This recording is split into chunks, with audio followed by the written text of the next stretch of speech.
Ladies and gentlemen, joining the style marchers tonight are the bands from Meigs Middle School and Pryor Middle School. How about a big green welcome?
And now, ladies and gentlemen, direct your attention to midfield, where the Choctaw cheerleaders, Brave and War Princess, are now forming their traditional spirit circle.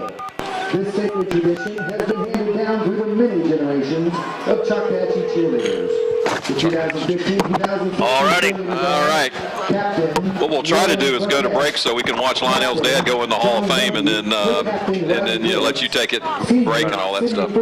Okay, so you want to yeah, we'll come on and then talk for a few minutes and then take it to you, and then you take it from there. It should be plenty of time, just like normal. Yeah, I got you. Okay. Wait, hang on. Let me get this going. In Camden.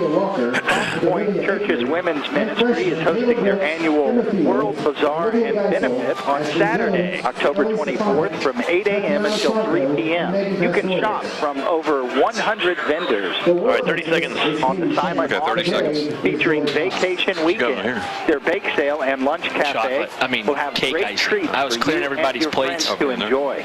You Look can down. spend your day with the Crosspoint Women's Ministry on October 24th. Crosspoint is at 215 Hardin Drive South in Knightsville. And all of the details are on the community events page at WPSM.com. All right, boys. Okay. Welcome to Choctaw Big Green Football on the Positive Choice. Go Big Green. And welcome to the Joe at Cha-Cha. Joe Etheridge Stadium at Choctaw High School. Tom Purcell, Lionel Fayard here tonight as the Indians kind of limp into tonight's game against the Arnold Marlins. And maybe this is what the doctor ordered. Arnold, a very good team, but only 1-3. Yeah, they'll have some talent there. They got the quarterback that's committed to the West Virginia University, and they'll be tough. But like you say, Tom, it couldn't have come at a better time to have a smaller district team come in that's kind of been struggling a little bit after the two hard-fought battles that the Indians have had to go through the last couple of weeks. Yeah, to paraphrase Elvis, it's been Heartbreak Hotel for 2 weeks in a row, losing in overtime to Rickards and then giving one away again last week to Navarre. A lot of things went wrong, but a lot of things could have gone right. The Indians still have not entered their regular season regular season really starts next week at Crestview. That's when the district play starts.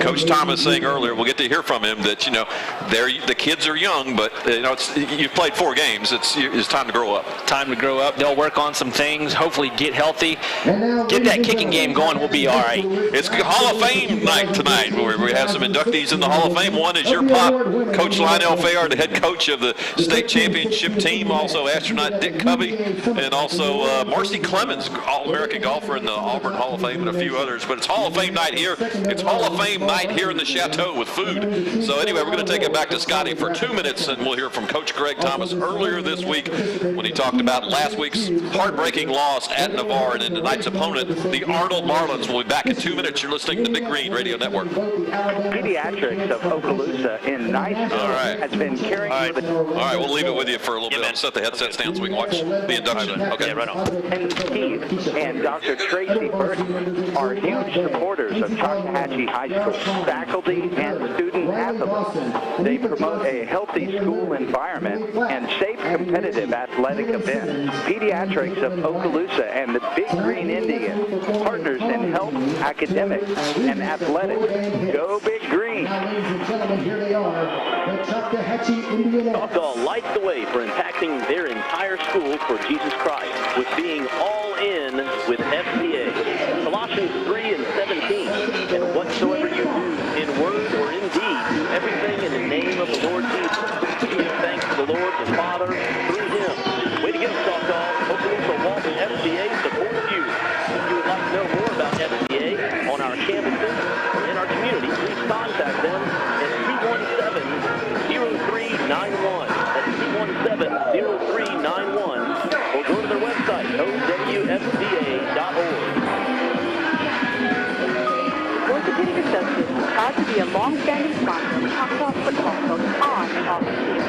For over 20 years, Orthopedic Associates has been proud to support the Indians on the field as the team's official team doctor. On behalf of the entire staff of Orthopedic Associates, go Indians! Little Caesars Pizza on Racetrack Road in the Choctaw Plaza is the home of the hot and ready $5 large pizza. Little Caesars is a proud Warrior sponsor of the Choctaw football team. Every home game, Little Caesars Pizza provides hot pizzas to feed the hungry Indian team. Little Caesars for your hot and ready pizza. Go Indians!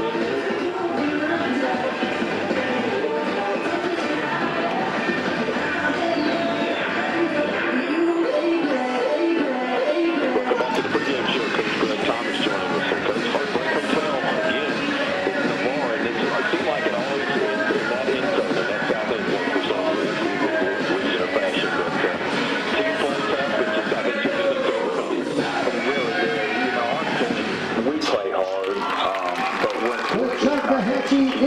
we do, and it showed, and you go against a good team like Navarre, they can take advantage of it. But really disappointed in some of our execution on special teams and our offensive line as a whole up front. We're going to have to get better than that. But, it is preseason, and it's, I keep telling the kids we're not a young team anymore. We can't blame it on that. We're going to have to start finding ways to win these close games. Yeah, in a game like that, points are precious, and that makes special teams even more important. Absolutely. I thought our defense played much better than the last few weeks, and offensively we just, we had to throw the football about all the time because we just couldn't get a running game going, and, that's not good when that happens. But, and then special teams breaking down at the end. But, Navarre's a very good football team, and I think it opened our eyes in a lot of areas that we need to improve upon, and hopefully we'll get that straight this week. Yeah, let's talk a little bit about the flow of the game itself. We scored, missed the point after, and then went for two the second time. And then we got down to the 3-yard line and went for it on 4th and goal from about the 2.5 or 3-yard line and pinned them back. Yeah, and that was, I kind of take the blame for that. I thought we were really on the 1-yard line, and we were actually on 2.5. Ladies and gentlemen, please direct your attention to the 50-yard line on the side. We went for it, didn't make it. To make a special presentation. Therefore, they had a long field to go. We got it right. right back and didn't produce any points at that time either. So we had opportunities, just didn't take advantage of them. Disaster turned into opportunity. Have you ever seen a punt that went forward and then you recovered it 30 yards down the field? Yeah, well, sometimes things go your way, and that definitely went our way. And, you know, just special teams hurt us a lot. Yeah, let's talk about your players in the game, offensively, defensively, and special teams. Well, offensively, our wide receiver, Daniel Smith, Isaac Smith's brother, he was our offensive MVP. I thought Jake Fairley did a good job, a couple turnovers, but Daniel was probably the only bright spot on the offensive side. Defensively, and Ian Terrio played on a strained, we thought it was a broken upper ankle, and he'll be out for 5 weeks, but he sucked it up and played hard while he was in there. And special teams Cole Cruz, who did a great job for us. We'll be back after these words talking about tonight's opponent, the Arnold Marlins. This is the Big Green Radio Our first inductee is Mr. Richard Covey. Mr. Covey is a 1964 Choctaw EMC Fire graduate. Safety has been serving the Panhandle for nearly 40 years. A full-service fire protection company that includes sales and service of portable fire extinguishers, backflow preventers, fire sprinklers, fire alarms, restaurant and boat systems, and other fire safety equipment. You can let BNC Fire Safety be your one-stop shop for all your fire safety needs. Go Indians! If you live and work in the Shalimar area, come by and join us at Shalimar Cheers for lunch or dinner. The chicken salad is awesome. Very good chicken salad. Actually, the food's really good. My fellow coworker, she likes the mushroom bites. They're definitely the best here. They're nice and hot. Try our homemade bacon cheeseburger. We got a great pork tenderloin sandwich or a pizza made the way you want it. You passed by 100 times on Eglin Parkway. Now, make the turn to Shalimar Cheers. Yes, delicious. PS Gift, longtime supporters of Okaloosa County Athletics, is proud to be a Choctaw Indians fan and sponsor. At 29 Walter Martin Road in Fort Walton Beach, they offer unique gifts for your special occasion or to treat yourself. Friendly, helpful customer service and a very inviting atmosphere sets PS Gift apart from all the rest. Check out their vast line of local schools and college merchandise. When it comes to gift buying, the place to go is PS Gift. Go to the best gift shop and the finest gift shop on the Emerald Coast. The place to go for a great football game, talented, energetic cheerleaders, amazing band, and dedicated fans is Etheridge Stadium, where the spirit of Choctaw comes alive. Go Big Green. You make us proud. Whether you're considering clear aligners, retainers, or traditional braces, call Neil Orthodontics. Only an orthodontist specialist is training teeth and has 2 to 3 years of education beyond dental school. So make the decision to smile better. You can call Neil Orthodontics at 244-3880. That's 244-3880. Or visit them on the web at wiredbydrneil.com. and become a member of the Beautiful Smiles Club. Go Big Green! Is Miss Nancy Crinkle. Nancy Crinkle is a former member of the Choctaw faculty. Under her inspiration and guidance, she brought together the stakeholders to start the first international baccalaureate program at the school. 17 classes of students, more than 500 students have received an ID diploma. The program is the only one of its kind in Okaloosa County. Ms. Crinkle is active with several nonprofit organizations in the area. She and her husband Andy have one daughter, Taylor, who is an officer in the United States Air Force. Sophomore class president Bailey Pettit will present Ms. Crinkle with her Hall of Fame medal. So our defense has its work cut out for it.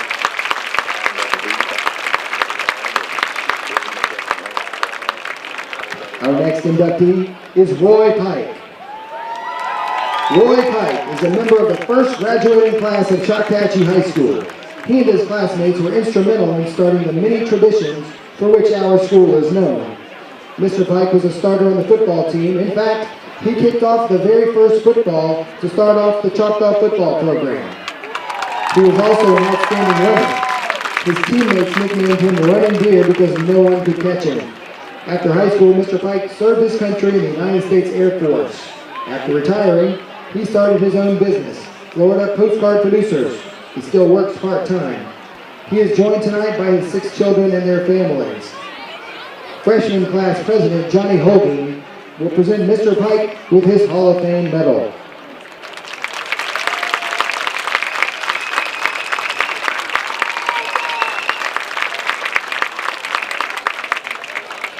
And our final inductee tonight is Mrs. Marcy Clemens Spivey. Marcy Clemens Spivey was valedictorian of the class of 1993 and a champion golfer. She received a full golf scholarship to Auburn University, where she was named SEC Player of the Year in 1996. Ms. Spivey was a 2-time All-American and was on the academic All-SEC and All-American honor rolls each year. She played on the Futures Tour in 1997. In 2012, she was inducted into the Auburn University Athletic Hall of Fame. She graduated summa cum laude with a Master of Accountancy from Auburn University in 1998 and is currently a Senior Vice President and Senior Tax Consultant for the Southeast region of Bessemer Trust, a multi-family office and wealth management firm. She and her 2 daughters live in Atlanta, where she continues to play golf. ICC co-chairman C.J. McDonald will present Ms. Spivey with her Hall of Fame medal.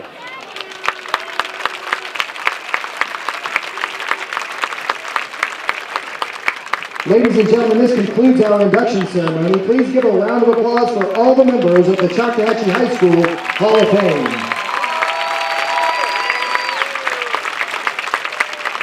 Choctaw High School would like to thank Lee Chrysler Dodge Jeep for the courtesy vans tonight. They are located at 541 Marietta Boulevard in Fort Walton Beach, ready to serve all your automotive needs. Lee Chrysler Dodge Jeep is a proud supporter of the Big Green Indians.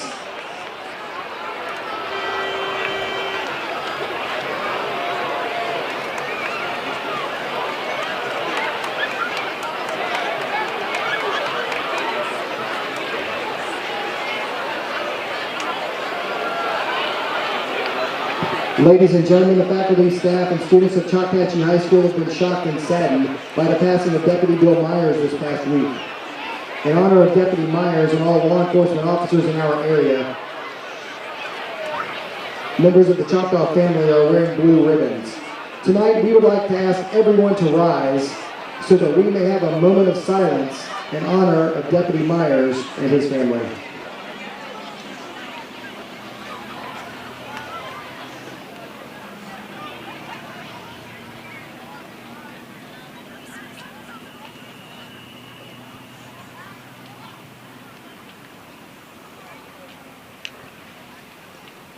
Thank you. And now remain standing as the Choctaw Air Force Junior ROTC proudly presents our nation's colors. Commanding and carrying the flag of the United States of America is Cadet First Sergeant Bryce Hood. Carrying the Florida State flag is Cadet Lieutenant Colonel James Wellaha. With rifles tonight, Cadet Chief Master Sergeant Anthony Jett and Cadet Chief Master Sergeant Tepalonsi.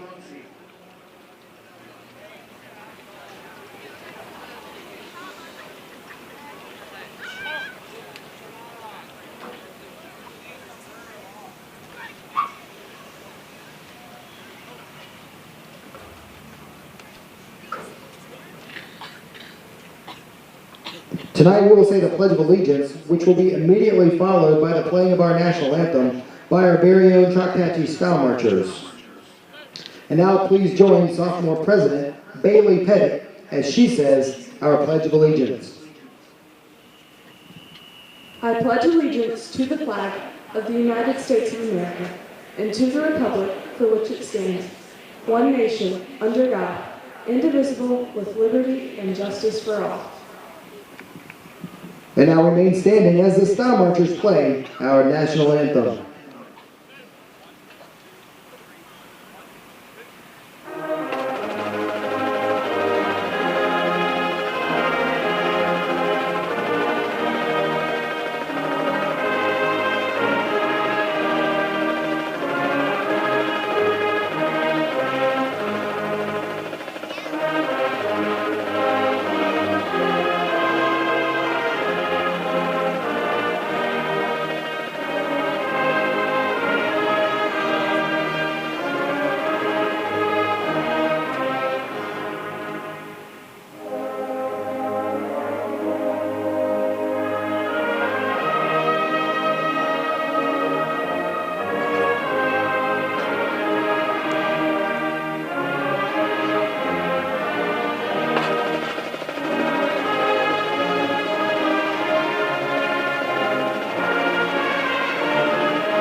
Game captains tonight for the Arnold Marlins are number 5, Cody Saunders, number 21, Trevor Kilcrease, number 25, Tyler Minshew, and number 35, Dalton Likens. Game captains tonight for the Indians, number 2, Trey Broadwater, and number 9, Richard Grant. Tonight's officials are from the Miracle Strip Officials Association.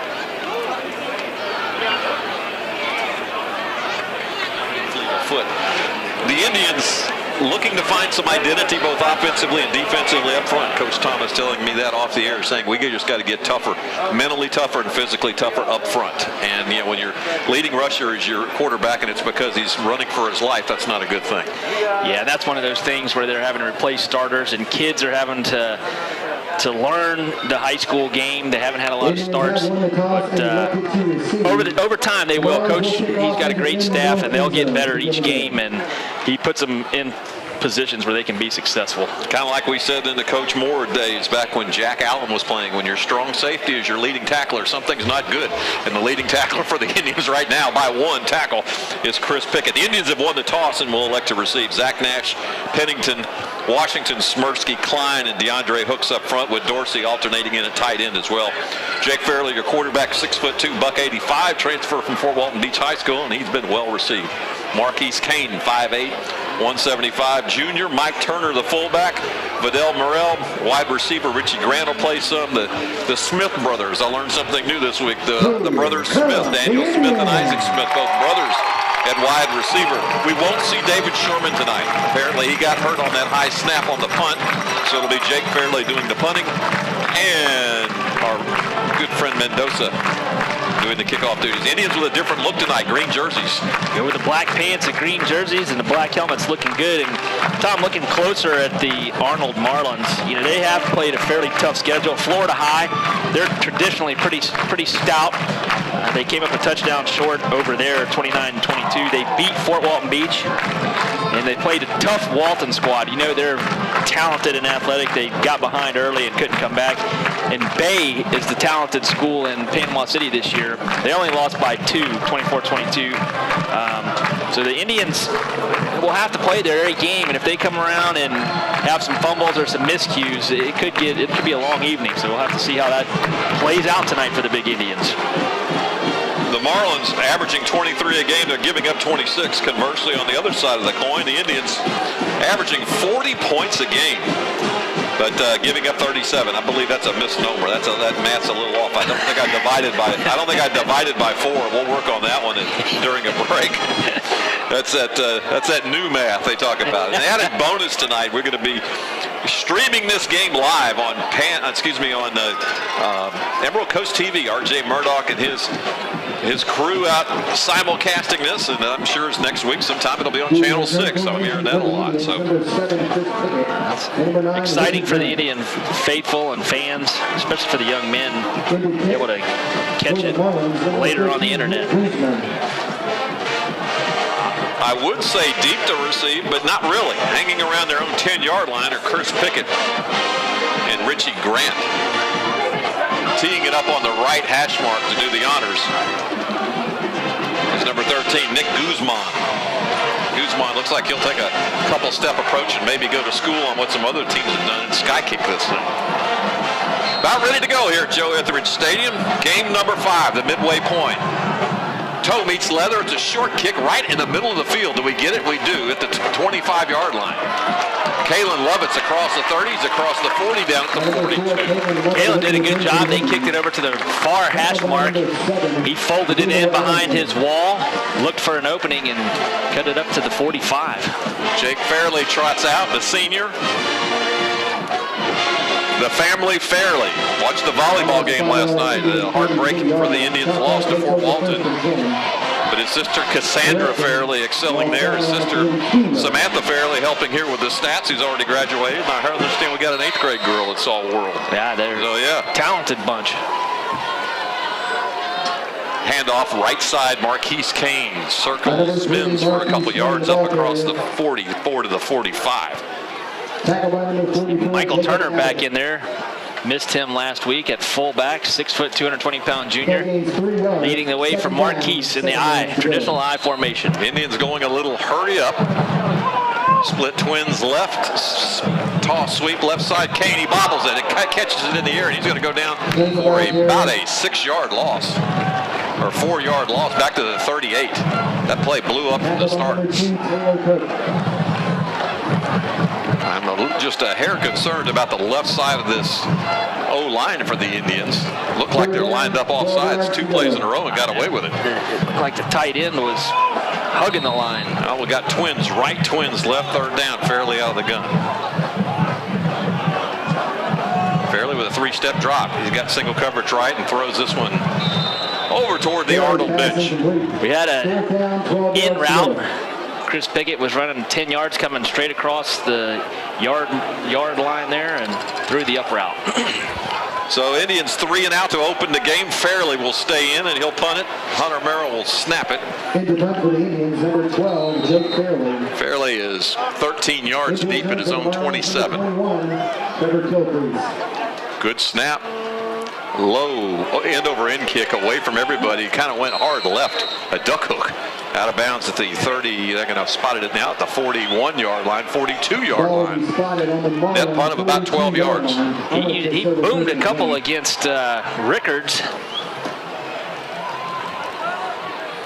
And then he just missed that one just a little bit. Just a hair. So Cody Saunders will bring the Marlins. They'll be swimming downstream toward the south end zone, toward Racetrack Road.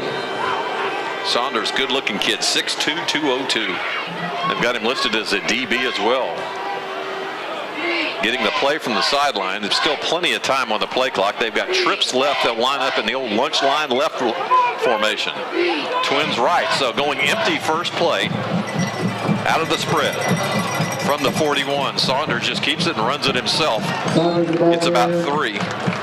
The old Tallahassee Rickards play. They just spread everybody out. That takes 5 men out of the box and gives them good numbers to run the football. That's exactly what they tried to do. Rickards did that expertly, especially on the 2-point conversions.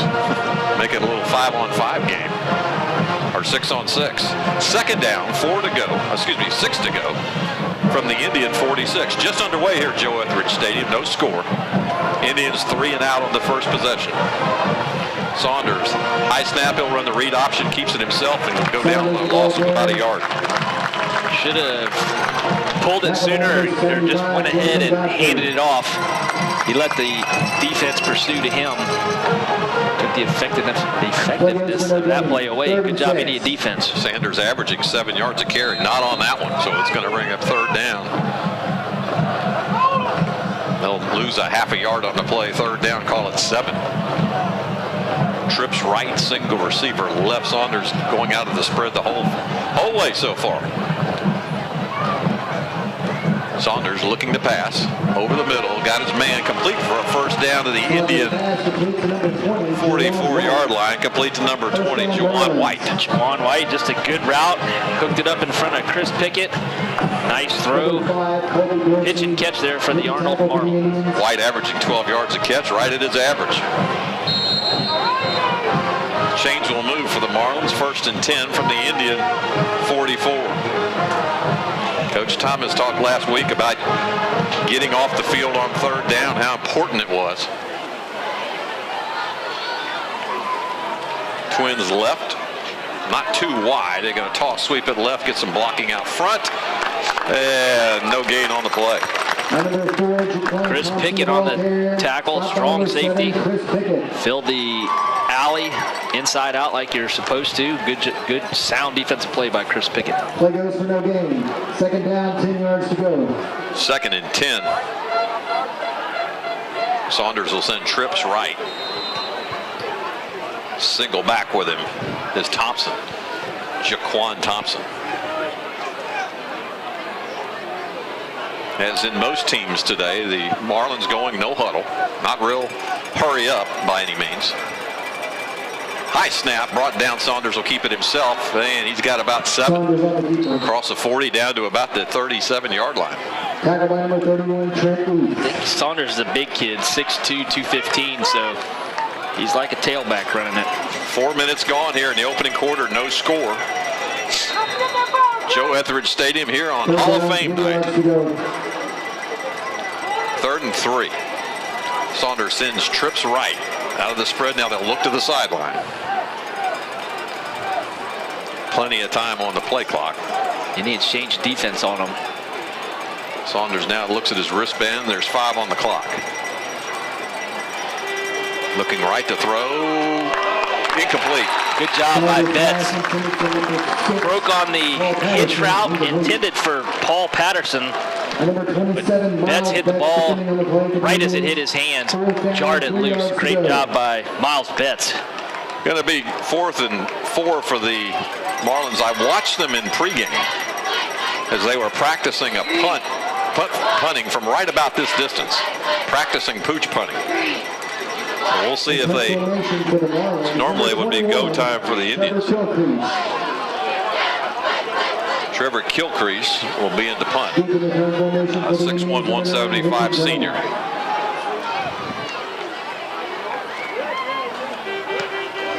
Off the side of his foot, but that's not too bad.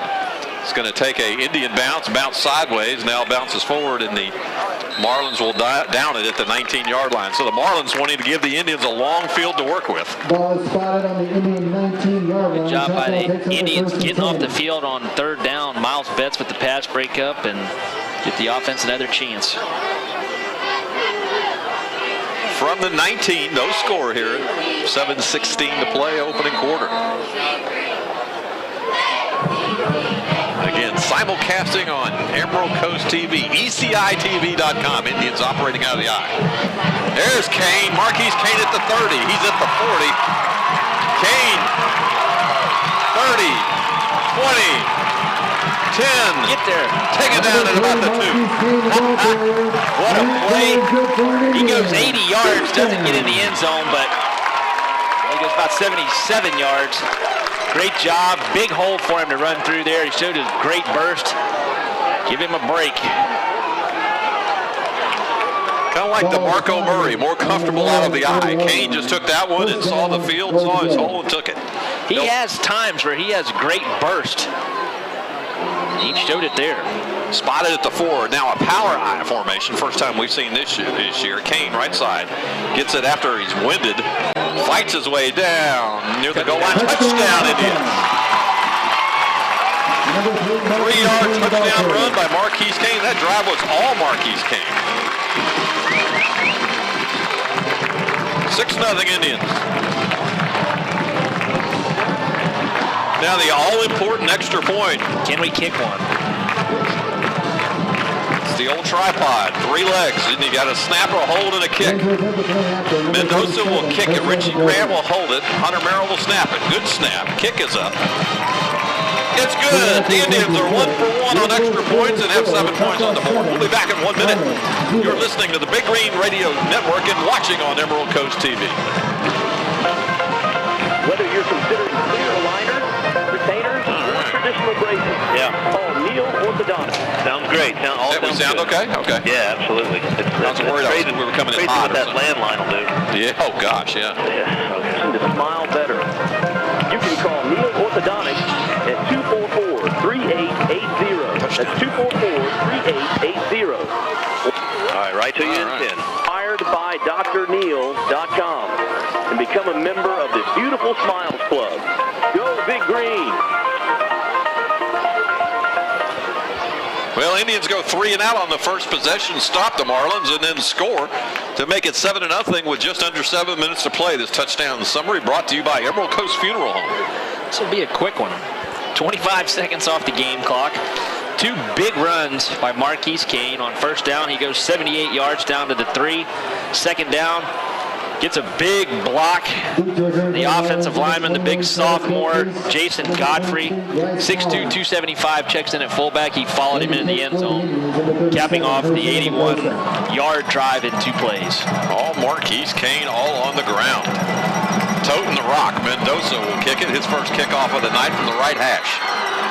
Short kick, taking it to 4. 10. Going backwards, and down he goes. Not yet. Ball's out. The Indians have it. We say we do. Let's see if there's the call. Do we get it? We do. Indians have it at the 17-yard line. I think John Bernay fell on it. Miles Benson gives the ball to the official, but 18 came flying down. John Bernay, excuse me, my French, fell off a little bit, but great job on the fumble recovery, and I wish I could see who popped it and dropped, made him fumble. No matter what, we have it at the 16 on the right hash mark. If you're listening on the radio, if you're watching it on TV, you see it. I formation once again for the Indians. Kane's your eye back. Twins left. Play action. 3 steps. Looking complete out in the flat. Isaac Smith has it at about the 12. Pass complete to number 15, Isaac Smith. He bobbled it, but was able to recapture it before he got hit. With the stop of the ball. Isaac the junior, his brother, Daniel Smith, the senior. Play gains 3 yards. 2nd down, 7 yards to go. 2nd and 7. Indians from the 12. We lead at 7-0. Option play. Fairley keeps it, hands it off inside to Turner. Fairley faked me out. Turner gets a couple. Tackle by number 44, Jacob Abbott. Coming wildcat action, nope. But Chris Pickett comes in. And Richie Grant. Zach Childers checks out. 3rd down, 5 yards to go. We'll send Twins right and Twins left.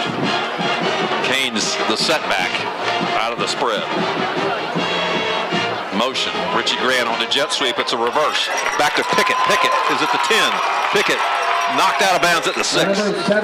So a little razzle-dazzle from the north end of the field. We got a holding. Going to back it up 10 yards from where that flag is. That one hurts. You got replay on the Emerald Coast TV. We will see. He's got it when we were working at the Raider games. I'm not sure if we have it in play right now. That'll back the Indians up. Unfortunately, Arnold played that one textbook style. They stayed at home with the defensive end, and he got upfield, forcing Alex Smirsky to do something to try to create a lane for Pickett coming across the left side. Holding was the call. 5 minutes, 29 seconds to play. We'll take a short break for hydration. This water break brought to you by Dr. Lynn Keefe and Pediatrics of Okaloosa County. Dr. Lynn Keefe and Dr. Burton doing great things for the Touchdown Club. Year in and year out, Lynn Keefe being there for a long time. After this, the Marlins go into the meat of their district schedule. They host Mosley and will be at Rutherford, a non-district game, and then have 2 in a row at Pensacola High and then versus West Florida Tech. They'll close it out with Milton. Wow, the Indians, as we've said so many times, it starts, the highway from Heck starts here. We go to Crestview, have a week off, then it's at Niceville, host Tate, Fort Walton Beach at home, and then at Mosley. That's a tough. Arnold's got a good-looking squad, Tom. I mean, they're not a bad ball club, but they might just win 1 game this year. They've got athletes across the board. That's a tough schedule. Fairley swings it out in the flat, complete. Kane dances around, gets down to the 20-yard line, the original line of scrimmage, around the 16. Good job by Marquise. Good swing pass in the flats. A lot of yards needed to gain, but he got what he could before he had run out of bounds. So Mendoza will try a field goal from the 25. It'll be the right hash mark, a 35-yard attempt. Just 1 yard short of that make he had in the same angle at Pine Forest. This will be huge if we can get a good hold, a good snap, and kick this one through. Hunter snaps it. Richie holds it. Kicks it up. It's a low liner. Did it go through? No, low left. Man. I don't think that one ever got above 12 feet off the ground. You know, if we have this game kind of under control, right now 7-0 in the first quarter, 4 minutes and 40 seconds left. We got to practice that more. I mean, we need some more attempts. Unfortunately, if we could have kicked 2 field goals last week when we had to go for it on 4th down, we'd be sitting here with the win against Navarre. Not important, but at some point, if you're going to be a good football team, you have to put points on the board when you kick a field goal. Out of the spread, Twins left, Twins right. Waiting to get this one going. Not sure what the delay is. The chain gang on the far side of the field. They're set. Now we're ready to go. Marlins will have it from their own 20. Cody Saunders out of the spread.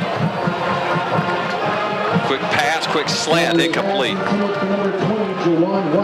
White, again, the intended receiver. White had a catch earlier. Came into the game with only 1 catch for 6 yards. Has 1 for 12 yards tonight. 2nd down. I was looking at rushing, sorry. He's rushed it 1 time. Juwan White's their leading receiver. He'll spread it around. White's had 18, Kilcrease was 16, Patterson was 16 receptions. 2nd down, same play again, complete to White on a little hitch up around the 28-yard line. Kind of taking what the Indians are going to give them. They're backed off in a 2-deep coverage. They're spreading the field. Can't jam him. He's their leading receiver in the slot. You can't get anybody on him unless you walk the backer out. 3rd down and a yard. Saunders will go under center, take a quarterback sneak. He's a big guy, like we said, 200 pounds, and I think he's got it. 1st down, Marlins. So the Marlins not doing so bad, racking up 1st downs. Indians lead at 7-0 early here in the 1st quarter. Or early here in the ball game. We're under 4 minutes to play in the opening quarter. Trips left. Single receiver to the right. Saunders rides the option. Hands it off inside. Nothing there for Jaquan Thompson. Colby Dorsey planted him. Good form tackle by Dorsey, the 6', 200-pound senior. Got his neck roll on. Good play by the middle linebacker.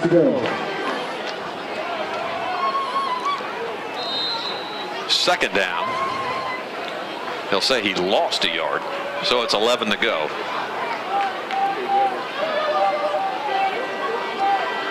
Trips left for Saunders here. Hall of Fame night at Joe Etheridge Stadium. Saunders staring down the left, and down he's going to go behind the 45-yard line back at the 23.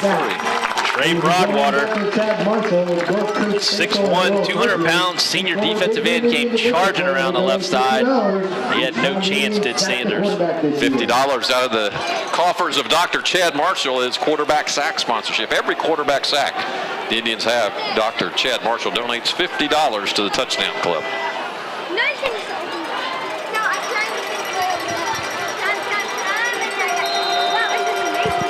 So Twins to either side, 3rd down. Call a little over 20 to go for the Marlins. They'll empty the backfield. And here he goes. And down he goes at the 26-yard line. Saunders called his own number. Indians didn't bite. We stayed home. Good job by Trent Eakes. He's done a great job at the linebacker spot. He and Richie Grant squeeze him in to the alley and make the tackle. So Richie Grant will drop back around his own 40-yard line to receive the punt. Trevor Kilcrease.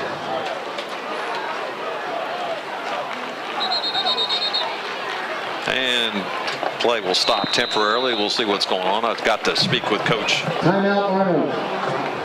Marlins take a timeout. I got to talk with special teams coach tonight. He said, you know, the word's out on us. I said, you're going to get a punt. He says, everybody's kicking it fast. And Coach Hendricks, he said, look, the kicker from Rickards took a 2-step approach. And so they're going to get it out quick. They took the timeout. They only had 10 guys on the field. So coach counted them out and got them out of a bad position. Sorry. Hey, the Arnold AJ Spirit Shack, Choctaw AJ Spirit Shack's open the south end zone with a new line of Choctaw 215 shirts, hoodies, hats, jerseys, tank tops, visors, caps, socks, pencils, pins, and iPhone covers. You name it, they got it. Shack will be open during all JV, varsity, and freshman football games this season. Congratulations, the JV team beating Niceville yesterday. You got to love that. Ninth graders came up short, but JV won. Anytime you can play them and beat them, it's a great day. Yeah. High snap, we're coming. No, we're going to back away. High punt. Richie Grant waving frantically for a fair catch, and he falls down. Lucky he didn't touch that. Yeah. That ball, Richie Grant fell backwards at the 38-yard line, lost his balance, and the ball bounced. And Arnold, for some reason, they caught it on the bounce. They probably should have let that go a little more. I think that would have kept bouncing at least 5 or 10 more yards. That ball was moon ball. That was really high. Early score from across town at the Riggs. Fort Walton Beach up 7-0 over Navarre.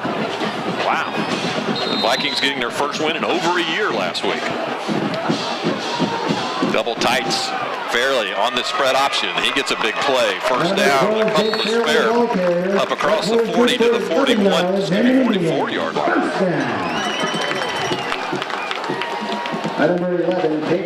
Actually, they'll spot it at the 43. No matter, chains will move. Choctaw going, hurry up. Single receiver to either side. Double tights handed inside to Kane. Marquise Kane, he has a first down with a yard or two to spare. Hold on to it, Marquise, and he does. Kane a little fumble prone earlier. Lost 3 of them. Had one that was down by contact that could have been called as one. Done a better job of holding on to it. Chains will move for the Indians, 1st and 10.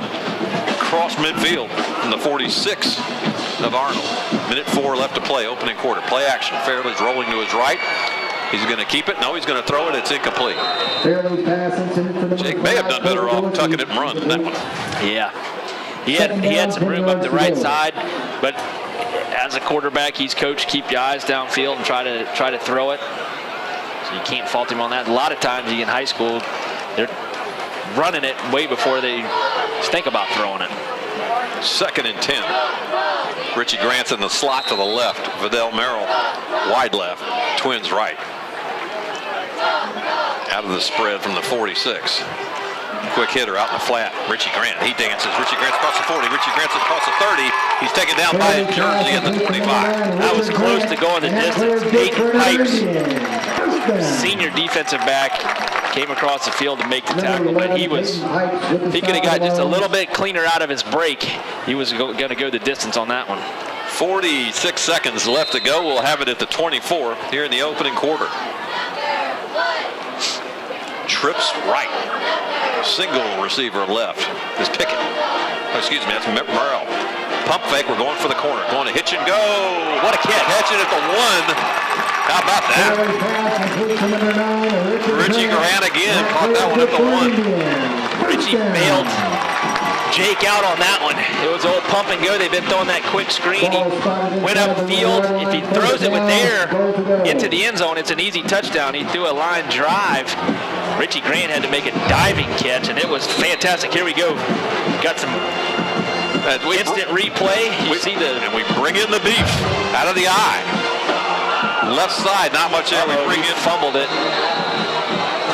Arnold saying they have it. They do. Kane fumbled it, and they do. At the 1-yard line, Marquise Kane fumbled it. That's his 4th of the year. I would make him take his gloves off. I didn't see the collision. I was looking at the monitor to see the replay. Did he get blasted? We brought in Godfrey to run the power eye, the fridge, and went away from him to the left side, and Marquise just lost the handle on it when he got hit. With 22 seconds to play here, opening quarter, Indians lead 7-0.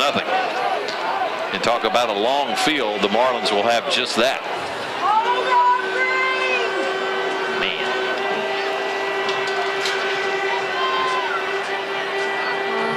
Ball's inside the 1. couldn't have fumbled it any closer. No, you couldn't pick it up and down it any closer. So look for your quarterback sneak out of Saunders here. He'll line up in the spread.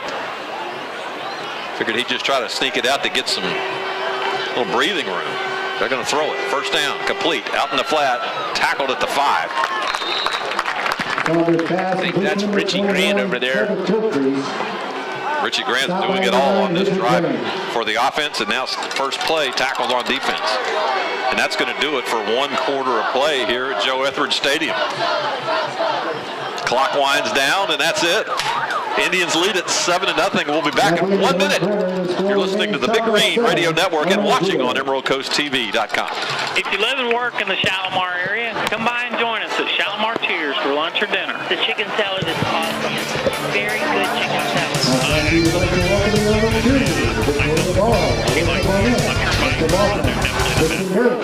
Our homemade bacon Ashton Duggan, Hannah Ford Captain, Victoria Ford, Claire Griffiths, Amy Hardesty, Parker Heitzman, Ruth Hill Captain, Rachel Helms, Mia Hill, Cassidy Jones, Carson Kilpatrick, Pediatrics of Oakland in Niceville. Asia McCray, Eddie Understand Merritt, it's- Miles, Lexi Miller, Yeah, don't try to get too looking at that monitor, because then you'll be out of what's going on. Noel Rousseau, Megan Shane, I understand what you're trying to do, but I just want to give you a heads up on that. And forward. Olivia Williams, Becky Woods, Jesse Wright, another quick captain, Sienna Hagan, Alex Hudman, and Brooke Putman.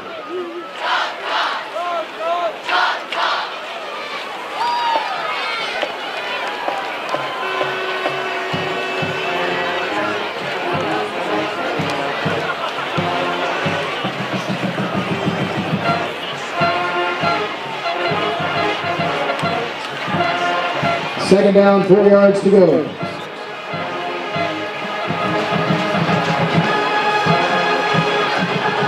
Saunders, the West Virginia commit at quarterback. Thompson's his running back. Twins left, twins right. Thompson will get this one, dances outside. Tackled at the 10, will that be 3rd and a yard. Number 4, Jaquan Thompson, the ball carrier. Tackled by number 34, With the Estes. 8-gap blitz there. Quarterback did a good job reading it. They gave him a first down. They gave him a very good spot. Chains will move. First down, Marlins. 1st and 10, and Coach Thomas kind of scratching his head. Changed shirts on us tonight. He's got a neon yellow glow-in-the-dark shirt. Asked me what color it was. I said, what color? He says, I'm colorblind. I said, well, that's like a glow-in-the-dark black light Jimi Hendrix shirt or something. I like the gold one better. Yeah. Well, problem is I don't think he can find it. Saunders. Yeah, he'll run left. Saunders has some running room. He's got a first down across the 21. That'll be close. And a little extracurricular activity after the play ended. So it's either a block in the back or we're going to get called for trying to hit him out of bounds. We didn't hit him, we tried to. So is it a block in the back or is it we tried to hit him? In 7-0 early on here. First half, early in the second quarter, and that's going to be a holding against the Indians. And they gave it a personal foul. It's 50. It's a personal foul, excuse me. See, we were hustling. Joey White was coming on the sidelines. Looked like he got pushed. Barely touched the quarterback, who clearly was out of bounds, but there was no real contact. So the Marlins swim out of a deep fishing hole, and now they're heading upstream toward the north end zone. We bailed them out on that one. Trips left, single receiver right, 1st and 10. A minute gone here in the second quarter. Saunders keeps it himself, fights for a couple. Tough sledding up there when you go at it by yourself. Tackle by number 75, Jason Godfrey. This kind of things that drive Coach Thomas and any coach crazy when you make mistakes shooting yourself in the foot, fumbling, and careless penalties giving the other team, giving them opportunities to come back and beat you. Want to get off that field and you can't do it. Second down, trips right, single receiver left. Thompson's in the backfield with Saunders. Now they'll go empty. They'll throw it out the tops and into the flat. Hit him right in his chest. The numbers, is anything whistle dead? It is. I thought it was lateral for a second there. Close. I think he was moving forward. Go trips to the right side, motion him in that two-step motion. Look, it would have been a good play, but it hit him right in his chest, and he wasn't able to field it. All right, big play for the Indians, 3rd and 6. Got to get off the field in 3rd downs. Coach Thomas said that's been the prescription the last 3 weeks. Can't leave these guys out here too long.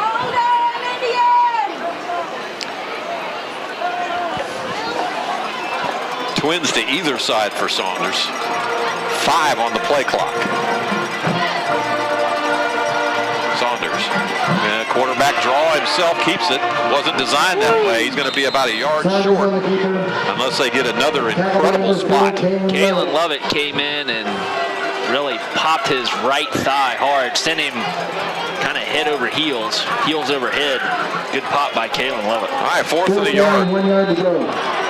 Going for it. Marlins are going to go for it. Coach Josh Wright says, let's pull the trigger here. See if they get the Indians to jump off sides. They'll look to the side for the play. 4th and a yard from inside their own territory. 9:46 to play, opening half. We lead at 7-0. Quarterback sneak. And we'll see. Ooh, it's going to be close. That will be close. Oh, the far hash mark gave him a good spot. I don't know, that might be short. We will see. I think they're going to bring the chains out and check this one out. It's going to be right on it. We mentioned the quarterback sack sponsorship. Don't forget the defensive turnover sponsorship. Keefe, Ankers, and Gordon, the law firm. $25 to the Touchdown Club for every defensive turnover created. Also, the Rise Up Award. The Rise Up Award for a Choctaw high school football player is selected by the coaching staff each week. The award theme mirrors the FCA camp's mantra of Rise Up, recognizing that young man's athletic performance and, more importantly, his character, integrity, and classroom performance. The Rise Up Award is sponsored by Jeff McDonald of ENG Lending, who provides a T-shirt. The Indians will get it on down. How about that? Turnover on down. I mean, inches. Lux Sports Grill, a gift card to the restaurant, and also the Trophy Center, who donates a trophy. The winner this week is Richie Grant. So Richie Grant is the Rise Up winner this week. He joins Marquise Kane, Caleb Lovett, John Burnett, and Isaac Smith, and Jake Fairley as the winners of that prestigious award this year. Good job, Richie. Class individual. High formation. Up the middle, there's Kane. He's got 4 up to the 39, maybe 5.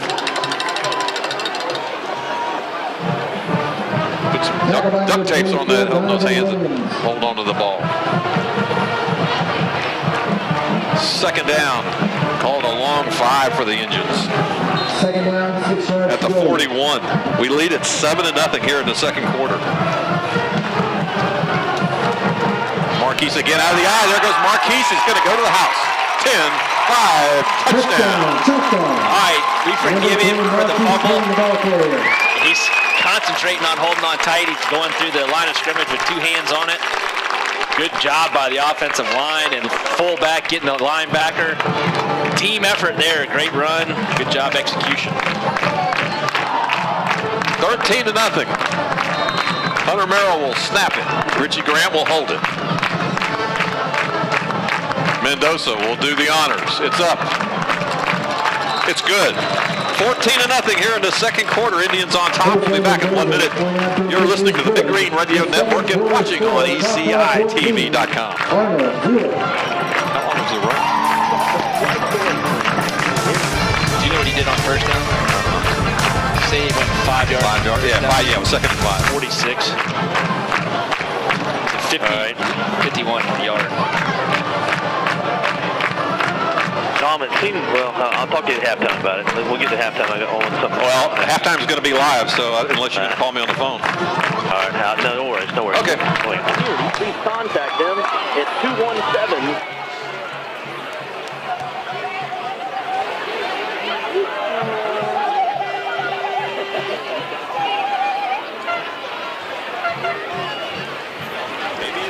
Marquise Kane again from this touchdown drive brought to you by John Dowd, attorney at law.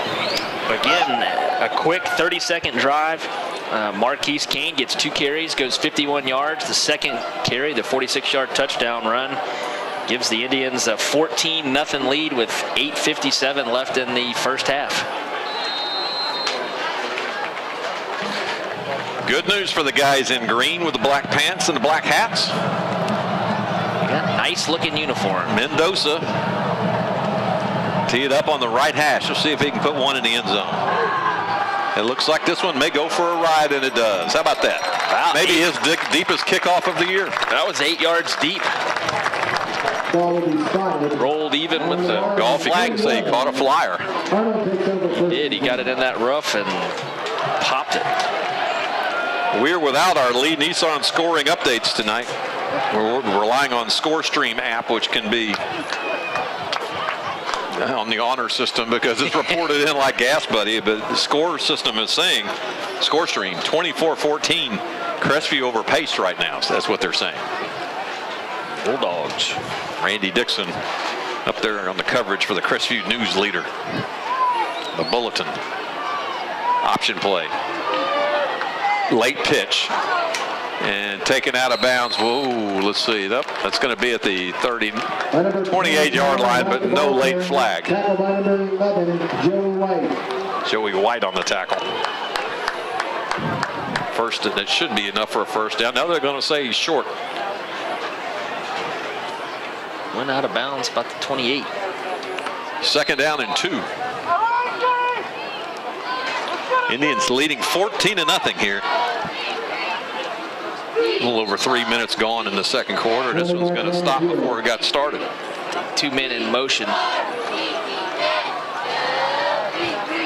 Initial indication of legal procedure against the Marlins. Dylan Gandy was in motion. They've got a nice little offense. They spread you out and they'll bring a slot receiver in motion and run the wishbone option with them. As Coach Thomas used to say about West Florida Tech, they do what they do. You know, they do what they do, and they're going to do it well. Arnold Marlins out of Panama City Beach. Fun place to visit. Nice hospitality in the press area. Keeper up the middle. Quarterback keeper the whole way. We're about 2, maybe 3 yards goes Saunders over right tackle. Again, we're simulcasting tonight on Emerald Coast TV, so we're trying to bring a radio feed to those listening on the radio and not over-describe it to those who are watching live on that World Wide Web. Not having much success with that. I got one track, radio. Third down, 4 to go. Twins split to either side of the field. They'll motion receiver back, so we'll have dual setbacks next to Saunders. Handoff going to be short of a first down by about a yard and a half. Handed off to Juwan White, their leading receiver. His second carry of the year. Yeah, I'd like to see Jaquan Thompson carry it there, but they run White. He comes up a yard short. So fourth down, they'll say no moss at this time. They're going to kick it. Gilcrease in to do the honors. He boomed one last time. Richie Grant, it was so high, I think he got dizzy. A little bit of vertigo watching that one come down.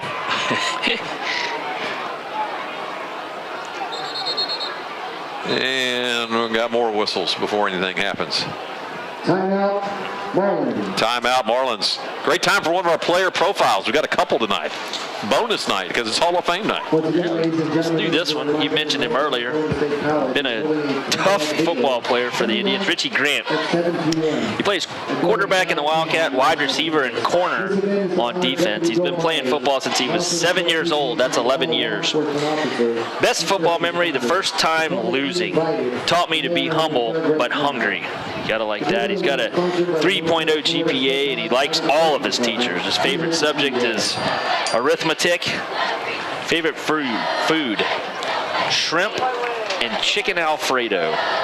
Favorite restaurant, anything Chinese. There you go. Some great Alfredo at that Chinese place up the road here.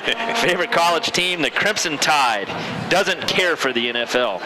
Person he most admires is uncle. And what he likes doing when he's not playing football, hanging around with family. After graduation, he'd like to become a successful businessman after he plays college football. Best thing about Choctaw, the tradition. Best feeling in the world, playing for people in the community and prior teams that have played. Gilcrease kind of lets this one go off the side of his foot. Richie will take it at the 41, and down he goes at the 44. So nothing bad there, nothing good there, but good field position for the Indians. Good job by Richie fielding that one. Text line is open. Just got a text from class of 76, Bob Campbell, local moving and storage magnate. They're telling us we're doing a good job. I don't know if he's watching or listening. I don't know. One or the other. There's only two ways to do it. 76, good football team back in 76. Yeah, we hope to have a halftime interview with that bunch. That would have been 40 years ago. Coming up for that Fort Walton game when the class of 76, the year before the state championship run in 77, I formation. Fake, that was out in the flat, complete. Nice running. 23, Zach Childers, the sophomore, going to be good for an Indian first down under the 38-yard line. I like Zach. He's come in and done well in spurts. Zach Childers, he's 160-pound sophomore. Got to love being on the varsity as a sophomore playing fullback. Yeah, they got him in the up back. 1st and 10 out of the eye. This is where Kane is loving it so far. Play action. Oh, we go. Yeah, down he goes to try to end around to Isaac Smith, and sitting there waiting on him was a Marlin. One looked like one in a bad move. Taylor Cook, a 6'1", 190-pounder. And I watched on that play. They don't have he's not listed on this roster. Let me check another one. But Zach Childers came from his fullback spot and met the defensive end head on Tyler Minshew. There was a collision. 2nd down, 14 to go. Kane bounces it outside. Marquise Kane back to the original line of scrimmage. Maybe a yard after that, and that's about it. Indians lead it 14-0 here in the second quarter. 6 minutes, 11 seconds, and time to pause to refresh. It's time for another hydration break. This one brought to you by Grace and Bowman Orthodontics. Dr. Grace and Dr. Brody Bowman right next door to Choctaw High School. They'll work on the mouth. Yeah, let's go ahead and go number 2. Let's see if I can get through it. Yeah. I like watching this kid play. He's getting better and better each week. Defensive end, Trey Broadwater. He's been playing football for only 4 years. That's why every time he steps on the field, he improves. And his best football memory, beating Fort Walton at their field for the first time last year. His favorite subject is English. Favorite food, hamburgers. And this guy I love. Favorite restaurant, where do you get a good hamburger? Yeah. Five Guys. So he's got it right. 5 Guys and a wheelbarrow of fries. Favorite college team, the Oregon Ducks, the New England Patriots. Person he most admires, Lawrence Taylor. We'll get him coming back after this. We'll wrap that player profile up after we have some action quick after the quick hydration break. Twins to either side, 3rd down, 9 to go. Jake Fairley, 3-step drop, starting to set up the screen underneath, and dropped in his hands. Colby Dorsey going for Richie Grant going for the wide receiver screen. Yeah, they were trying a little underneath Rocket Ishmael wide receiver screen. Lou Holtz, Notre Dame, made that one famous. He just couldn't hold on. The defensive line did a great job putting pressure on Fairley. Now it's 4th down, short field to go. Fairley's in punt formation, and Coach Thomas said this is where they have some packages off of this. So we'll see if Jake indeed boots this one or if we see something out of this. Indians lead at 14-0. Low snap. Fairley does boot it. Nice spiral fair catch at the 11-yard line. Okay, so no harm. Gilcrease, fair catches it. Wrapping up the player profile. And what Trey Broadwater likes doing when he's not playing football, he'd like to continue being around the sport he loves, coaching. So when he's finished playing football, he wants to be a coach. And after graduation, he wants to work towards a sports agent or personal trainer or a degree in education. Best thing about Choctaw, the hard work, effort, and discipline that the coaches instill in them each day. Trey Broadwater wants to hang around sports. Special congratulations to Sarah Gates, daughter of Mike Gates and Cindy Gates, the principal here. Just got accepted into the Graduate School of Sports Management at Florida State. Nice. That's what she wants to do. Pass is there. No one's home. Colby hit him a little early. We're going to get a little pass interference or defensive holding on that one. Sort this one out. Next week, fun continues. We head to Crestview. Dogs, I don't know where we'll be doing that game from. They have they've got good boiled peanuts, but nowhere for us to sit as far as the press box. So who knows? We may do this one from the field. Who knows? Last time we were there, Tom, we did it in the stands. And holding gets the call. It was a nice atmosphere until about the third quarter, and one of those yahoos figured out that we were on the radio and stood right beside us, crowd mic, cheering as loud as he could every time Crestview did something good. We'll see. Maybe we'll take it. Maybe we'll take it on the sideline. If we do, either sideline or I'm going to find a good bodyguard and keep them cleared away from the crowd mic. 1st and 10 from the 22 after the defensive holding call. Saunders going to tuck this one and throw it complete at the 39, knocked back to the 38. So it's going to be good for a Marlin first down. Man, you can see the athleticism of Cody Saunders on that play. We had him dead to right in the backfield, and Gabe Estes was in hot pursuit. He sidestepped him, kept his eyes downfield, threw a strike right to the intended receiver, Paul Patterson. First down for the Marlins. 5.5 minutes to play here in the opening half. Indians lead it 14-0. Marlins have threatened several times, but the drives have stalled. Incomplete and almost intercepted. That one was hot. Dylan Gandy got a hand on it for the Marlins, and the tip, Miles Betts would have made he had a shot at it. Outstanding one-handed grab. His body was going away from the football, but he was athletic enough to put the hand up and almost get it. Coach Chip Petrie doing his best Kirby Smart impersonation. He is going on the sidelines. His arms are going, signaling in the plays, getting them jacked up, getting them in position. Second down, 10 to go. Saunders. Oh, we had him, couldn't get him, and now we do get him back at the 32-yard line. I mean, there were several Indians getting after him. Kalen Lovett, the big sophomore, Jason Godfrey, and Gabe Estes were swarming him like killer bees.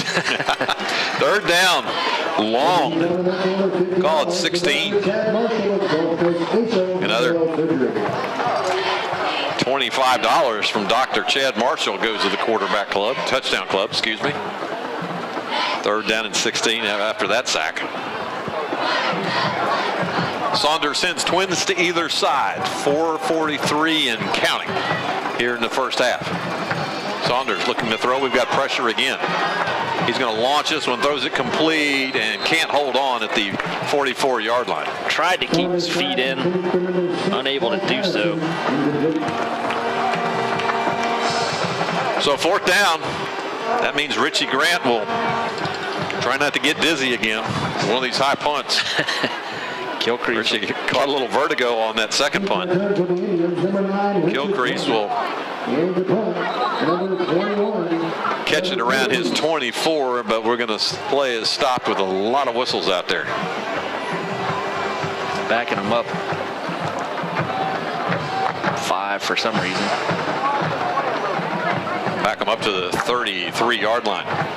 Again, simulcast night on Emerald Coast TV and also on WPSM, our home for now the 12th consecutive year. Hopefully next year we make it a baker's dozen, huh?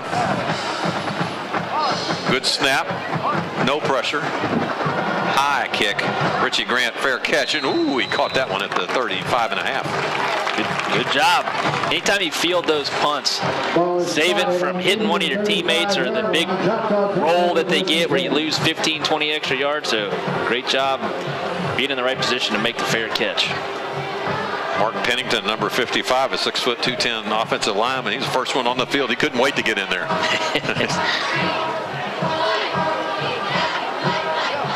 4:28 to play. Excuse me, 4:20 to play opening half. Indians see if we can get another one before halftime from our 35. Childers is in the backfield alongside Jake Fairley. We'll send hard motion and fake the jet sweep. Fairley looking for a cut over the middle, going to Pickett. Pickett had a step on his man. Jake just couldn't hit him. Jake got hit hard by Minshew, and he couldn't get off of his back foot, get up on that front foot to get enough oomph on it. Pickett was open, ran a post Good play action pass. He beat Gilcrease, but the pass was about 3 yards short. Second down, Twins left, Twins right. Childers inside. Little sophomore keeps chugging those feet. He's got about 8 yards. Good job. Immediately after he took the handoff, had to sidestep a defender. Showed good quickness. Picks up about 8. So Sheriff Larry Ashley down there talking to Mike Gates. Those two had a long week. Unfortunately. Unfortunate is indeed. Third down. Quick hitter out in the flat. Pickett. Pickett's got a first down. He's stiff arming and he's ridden out of bounds at the 35-yard line. Good enough for an Indian first down. 3:39. Lots of time left. Indians lead at 14-0.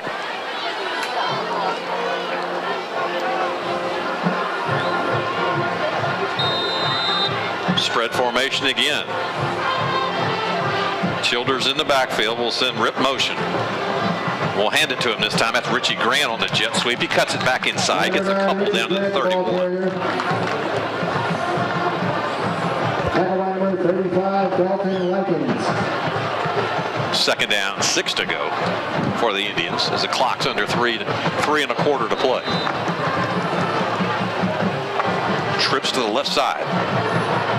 Jake Fairley inside to Childers. That little guy's running hard. He's going to get near a first down. Going to be about a yard short. I like his quick feet. I like his granddad. The granddad's sitting down there with his Childers jersey on, and that guy's a spitting image of my late father-in-law. I'm going to stop him one day and show him a picture. There's somebody in the world that looks just like you. Well, here he is. Third and a yard, a long yard for the Indians. 2:45 to play. Double tights. They're going out of the eye. Marquise Kane goes nowhere. He goes backwards. Dalton Likens, 5'9", 185-pound linebacker. Hit him in the backfield. Coach Thomas wants to talk about it. Probably a good idea. Again, the way that schedule sets up for the Indians, district play starts next week at the only field in Okaloosa County, or the only field in a lot of places that runs east and west, not north and south, at Crestview. Then the Indians have a week to get healthy, and then it's back on the road at Niceville on the 16th. We host Tate homecoming night here on the 23rd. Everybody's having their class reunions and everything that weekend, and then the Fort Walton Beach Vikings get on the bus, come across town on the 30th for senior night, and then the Indians will close it out, close the regular season out at Mosley. Indians in the last 2 weeks have done something that hasn't been done very often lately. They lost 2 in a row. Yeah, that just growing pains, and you have to have every facet of the game going: offense, defense, kicking. And I'm going to say Kane lost 3 yards on that play, so it's 4th down and looks like a short 4. 2:33. What are we going to run? High formation. Childers is your up back. Toss sweep to Marquise. Marquise bowls his way. He's going to be short of a first down. Not even close. So the Indians will turn it over on downs. And the Marlins will take over. That was our 7th possession of the first half. 14 points to show for it. So the Marlins from Panama City Beach, and their Division I quarterback, Cody Saunders, will have it with one more try here to close out the first half. They desperately need to get some points.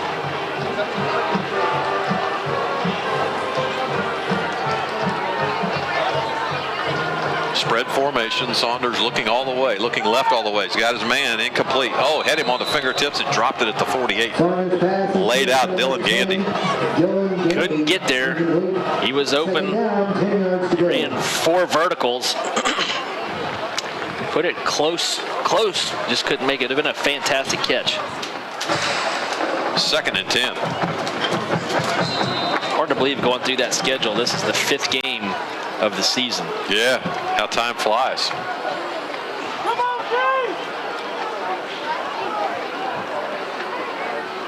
Out of the spread. 3-step drop. Looking. Fires this one deep and picked off by Richie Grant. And down Richie Grant goes at the 35. So the Indians have 2 minutes and 11 seconds and 64 yards to get some more points. Start their 8th possession of the first half. The Indian football program, courtesy of Keith Anchors and Gordon, sponsors of the tournament. Defensive turnover again. That means $50 in the coffers from Keith Anchors and Gordon Law Firm. Currently, Niceville up on Tate 6-0. First quarter score from over in Cantonment. Gonzales, or whatever you like to call it. I haven't been to Tate since played there my senior year. Well, you got about 54 weeks, and we're going to do it. Twins left, twins right. Fairley out of the gun. Barks count, rolls to his left, throws it out in the flat, complete. Richie Grant fights for a couple more yards. That's Riddell Merrill. That's Richie Grant. Marker comes in late. Over around where Richie caught it. Might be a face mask. We'll see. Personal foul, 15-yard variety. Against the Marlins. First down, Indians. So 119 ticks left here in the first half. And the Indians just got a freebie. They'll march into Marlin territory at the 43-yard line. Had several guys from the 1990 team come to town. We're going to try to talk to as many as we can at halftime. Should be entertaining. Yeah, hopefully we'll you get them up here and get to interview them live. And Marquise Kane. Turn the microphone over to Coach Peters and let it roll. You could turn the microphone over to Coach Peters and just take your car down to that Tom Thumb and get some gas. Second down. He's done a fantastic job organizing this reunion for the 25th anniversary of state championship team. Fairly 2nd and 10. Breakthrough Kane. Kane dances. Kane at the 30. Kane down to the 28-yard line. Clock will stop as the chains move. 1st and 10 Indians. Kane spinning, twisting, turning, inventing. 14-0 Indians lead it. Minute 30 and change here in the opening half. Jump cut. Play action. Fairley throws it off his back foot. He's got Richie Grant. He couldn't hang on. Fairley's pass intended for number 9, Richie Grant. Richie Grant saying, man, you got to go to me every play. 55. Illegal hands to the face. I don't know if that's a high school penalty, but he had his helmet knocked off. I should know his name already. Mark Pennington. Tackle, blocking on number 25, Minshew. Minshew put his hand on the face mask, knocked his helmet off. Kept playing. He was worried he was going to get a penalty on him, but no, the ref said, stay in, Mark. You're going to continue to play since you got your helmet pushed off your head. Cole Cruz will check in at wide receiver. He'll line up way to the left. In the slot goes Richie Grant. 1st and 10 Indians from the 14-yard line out of the spread. We lead at 14-0. Had another gift here. Jake hands off Kane up the middle. Marquise dances, tries to do something, invent something. Nothing there. Stop for no gain. Minshew again comes in, makes the tackle. Minute 12 and counting. Tyler Minshew, the defensive end, playing a good ball game for the Arnold Marlins. Indians getting the play from the sideline. 2nd down. 9 to go. Under a minute to play. From the 12-yard line. Twins to either side out of the spread. Fairley's going to run the option. Calls his own number. Down he goes. Got to the 10, and that's about it. Right in the middle of the field. Coach is letting the clock tick. Takes a timeout. Tackle by number 32, Chandler Marshall.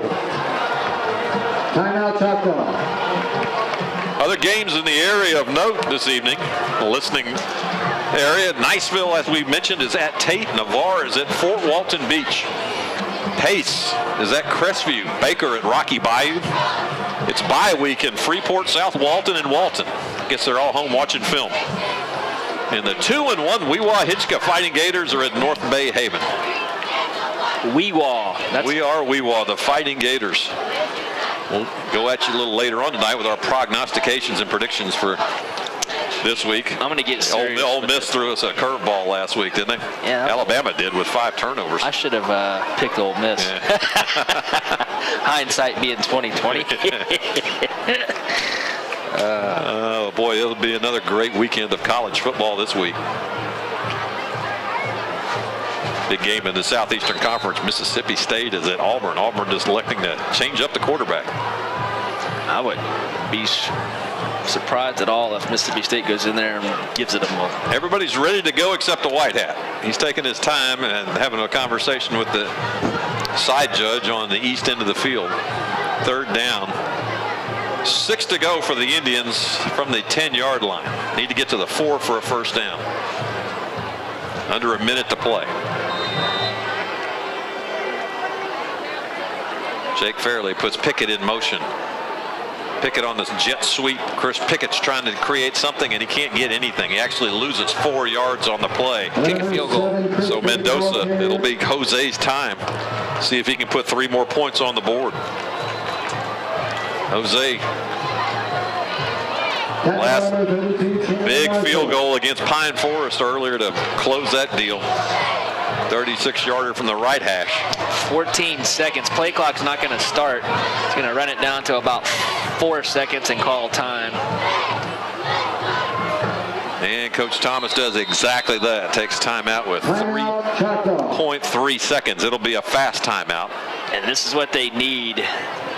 Crucial for them to be able to snap it, put it on the tee, and get a good clean sweep of the leg and kick it. Get a field goal. It's been, good Lord, has it been since the first game that we had a field goal? I don't even know if we ever game winner. Yeah. Remember that one.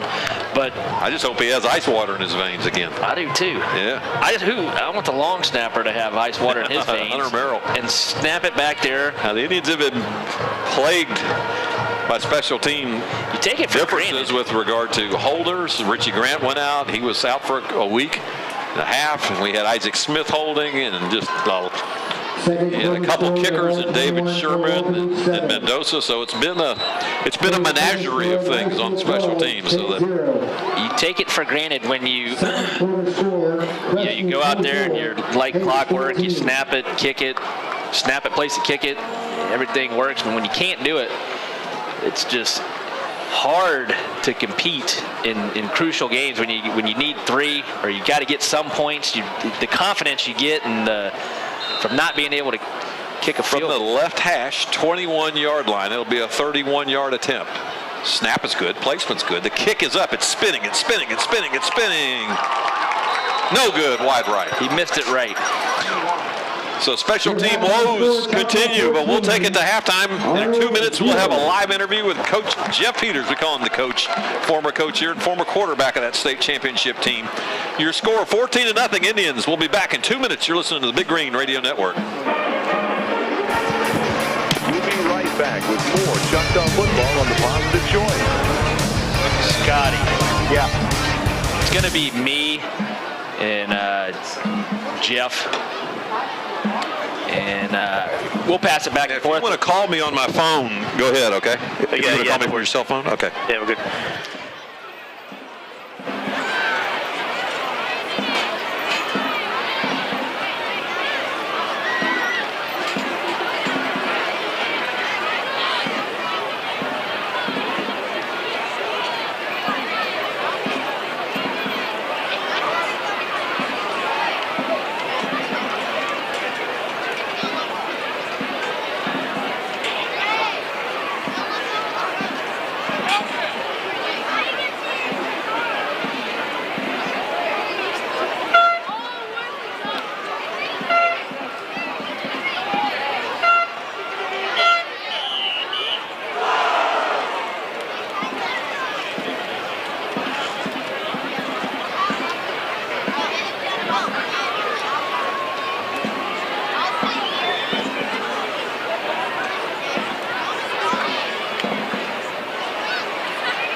Good evening, ladies and gentlemen.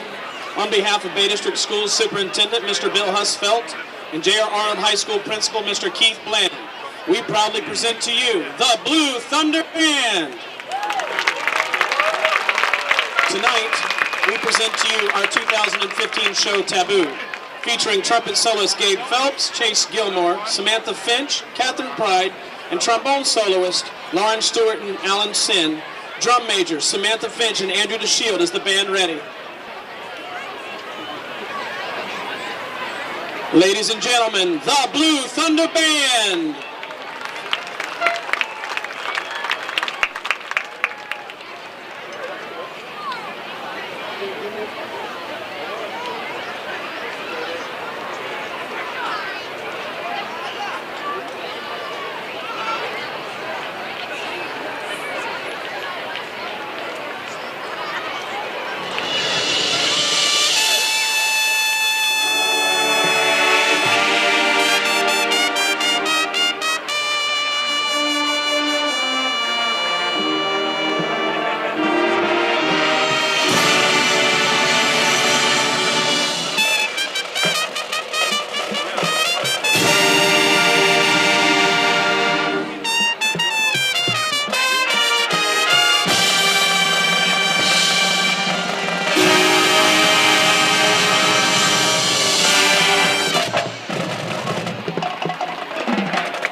Now entering the field for your halftime entertainment, one of the South's most recognized Florida's ambassadors of goodwill, your very own Choctaw style marchers.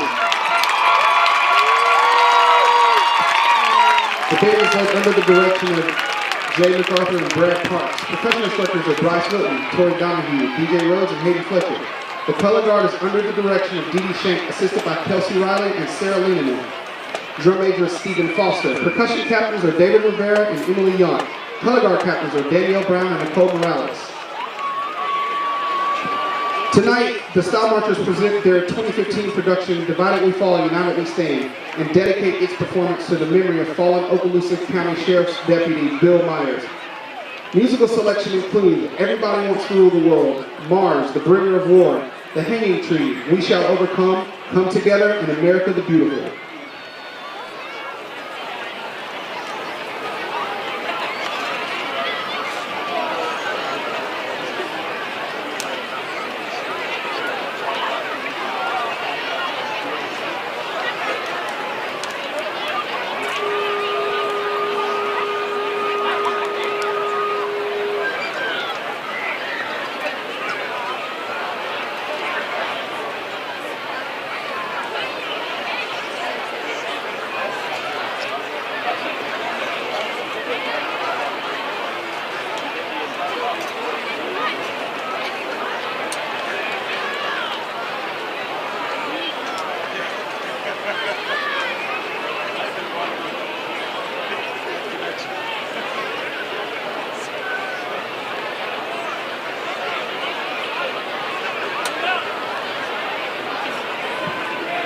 Ladies and gentlemen, under the field direction of drum major Stephen Foster, Choctaw High School proudly presents the Style Marchers.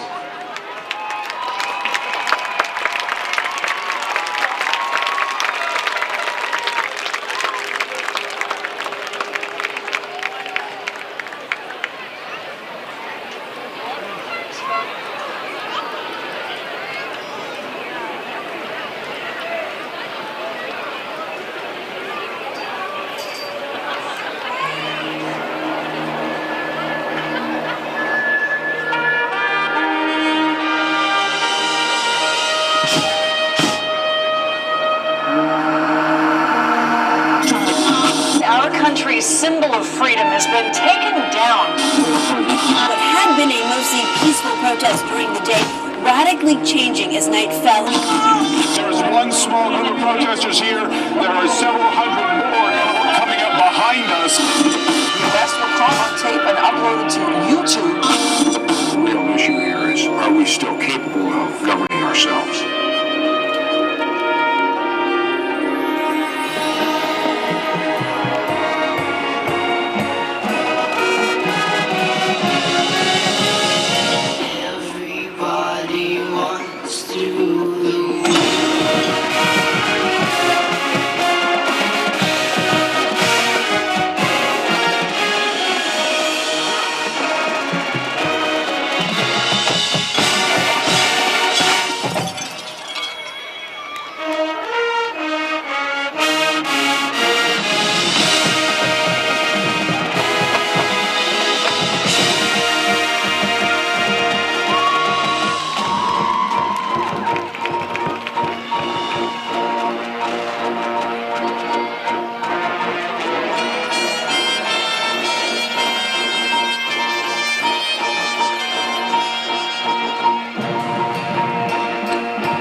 The Style Markers would like to thank the greatest support group in the world, our parents, for all their love, support, and energy.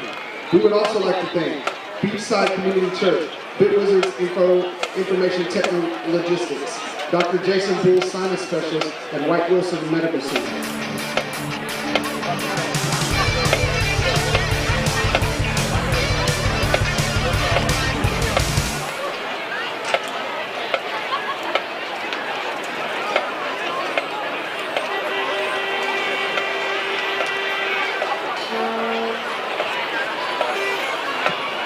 Your attention please in the stadium, your attention please. There are 4 vehicles that need to be removed at this time.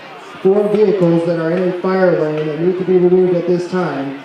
A red Expedition 869 6PL, a black GMC Sierra Denali 160 QDL,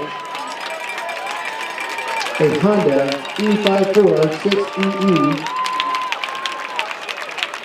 and a Ford Expedition or Explorer, maroon and gold, Gator Tag HJM9N. All 4 of these cars must be moved immediately. They are in a fire lane near the bicycle rack. Thank you.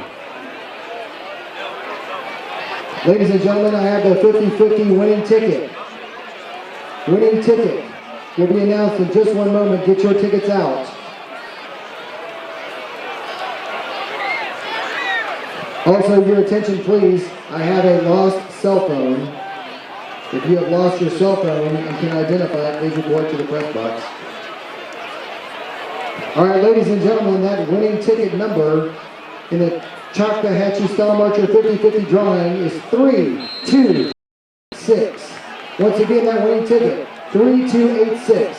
You can collect your $157 at the trading post in the South End.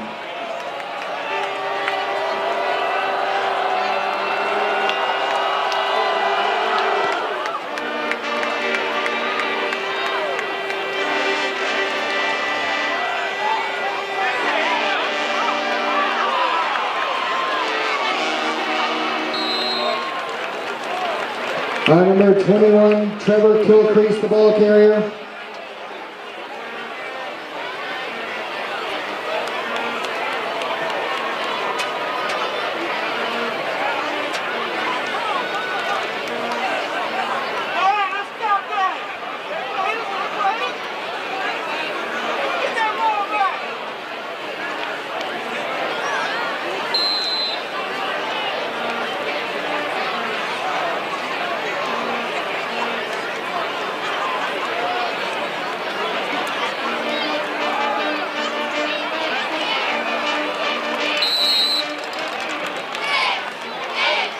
Number 5, Cody Saunders, pass complete to number 21, Trevor Kilcrease. 2nd down, 4 yards to go.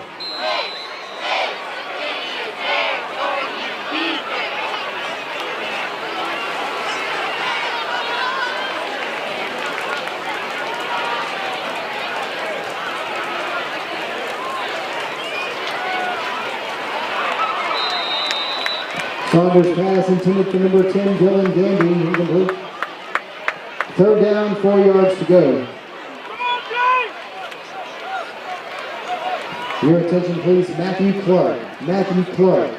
I believe I have something that you are looking for. Please report to the press box. Matthew Clark.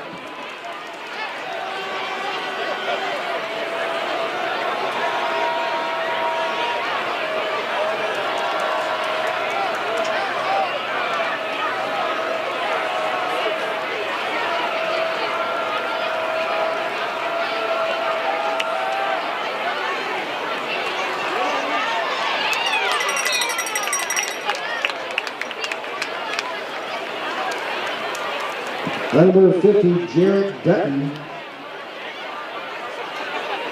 Correction.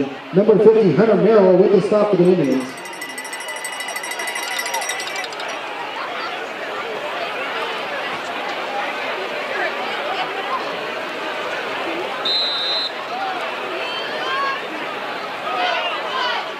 Official timeout for measurement.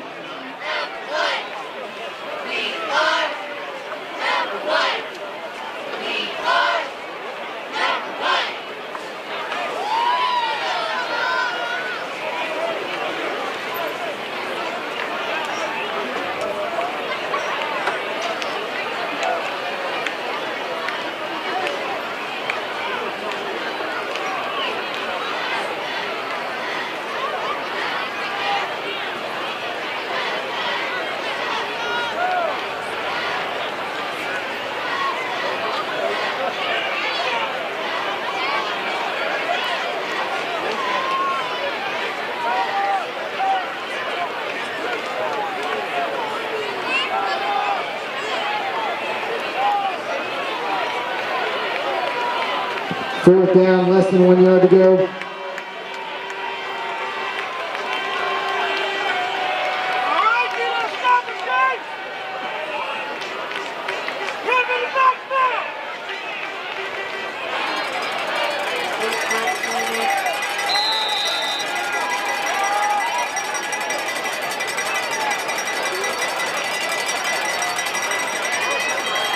Saunders on the keeper.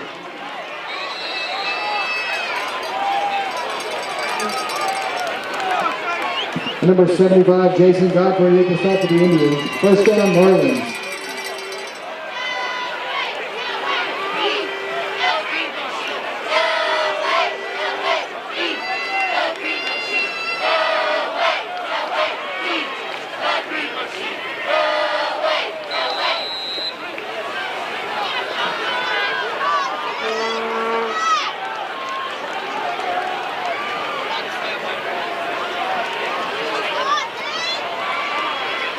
Saunders on the keeper. Tackle by number 5, Colby Dorsey. Play gains 1 yard. Second down, 9 yards to go.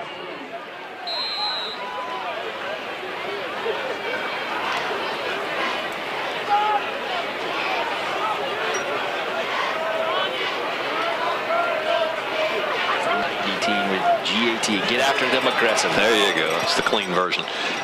Second down. That's the only version. Yeah. Option right side. Some running room. First down and a couple to spare.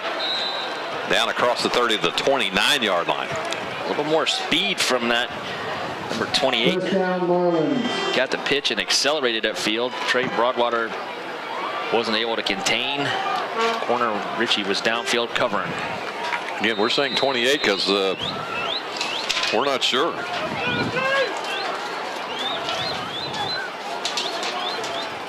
Man, the roster sent over today had no number 28 on it. Now lunch line left, trips left. They'll try to quick hit her out in the flat, and boy, Kalen Lovett sniffed that one out like a bulldog sniffing steak. Juwan White caught it, and immediately Kalen Lovett was on his back. Good job. Kalen Lovett, one of those guys we talked about last year, his first year playing the varsity level or much football at all, and man, he got better each game. Still doing that. Each time he steps on the football field, he gets better and better. Yeah, Kalen Lovett, confessed basketball junkie. Came out, played football, and boy, he's been a nice find for the Indians. Second down, 13 yards to go. Second and 13, 8:29 to play here in the third quarter. Indians lead at 14-0. Option right side. Oh boy, this one's going to go to the house. 5, 4, 3, 2, 1, touchdown. 30-yard touchdown run for Cody Saunders. If you give him some space, he's one of those quick cutters. He sees it and goes straight there. Enough speed and athleticism to finish that run off. 14-6 just like that.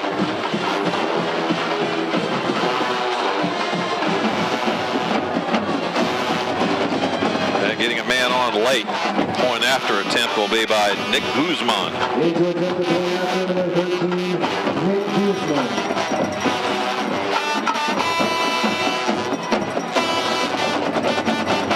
Snap is good, placement's good, the kick is up, and it is good. So just like that, it's a one-score game. 14-7 Indians back in 1 minute. You're listening to the Big Green Radio Network and watching on EmeraldCoastTV.com. BNC Fire Station has been serving the Panhandle for nearly 40 years. A full-service fire protection company that includes sales and service of portable fire extinguishers, backflow preventers, fire sprinklers, fire alarms, restaurant and boat systems, and other fire safety equipment. 55 yards. BNC Fire Safety 3 minutes, one-stop 40 shop seconds. for all your fire safety needs. Go Ladies and gentlemen, we would once again like to recognize and congratulate all the Hall of Fame members at Choctaw High School. On and off the field. For over 20 years. All right, right to you in 10. Okay. On the field, and official team Choctaw. On behalf of the entire staff at Orthopedic Associates, go Indians! Well, the east side of the stadium got something to get excited about. A 33-yard touchdown run by Cody Sanders to cut the lead to 14-7 here in the third quarter. Yeah, the Marlins go 55 yards. And they go onside kick. We fall on it right at the 50. So the good hands team in there for the Indians. Nice play by Colby Dorsey.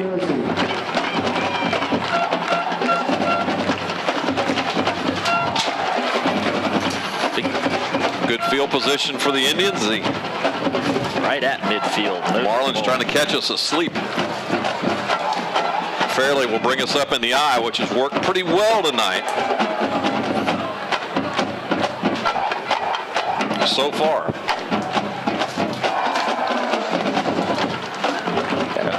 Turner's back in at fullback. Canes will be the tailback when we get this thing going.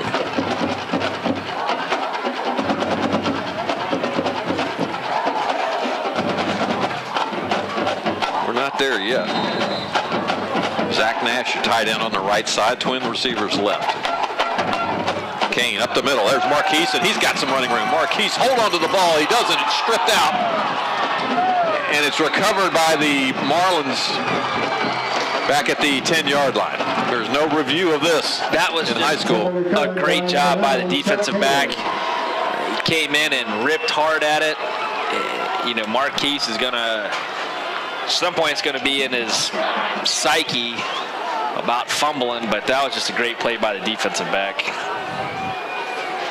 Great run, great blocking. Just great play by the defensive back. Can't tell you how the frustration level with coaching staff with that. You teach it and you preach it.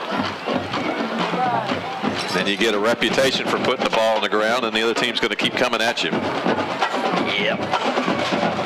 14-7. Just under 8 minutes to play here. Second possession of the quarter, of the third quarter for the Marlins. Saunders just keeps it right up the middle.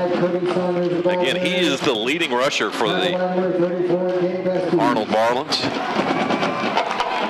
Big, strong kid. Kind of Gornto-ish. Yeah. Yeah, 6'1", 210, 2'5". Tad bit more. Gornto's true fullback-esque. Yeah. He's got a little bit of shake to him. Saunders keeps it himself. Down he goes this time. Little Quint Gornto dressing out in Florida wearing number 22. Nice. Trey Broadwater on the tackle there. Got him in the backfield. It's 22, huh? I'll have to check him out tomorrow. Third down.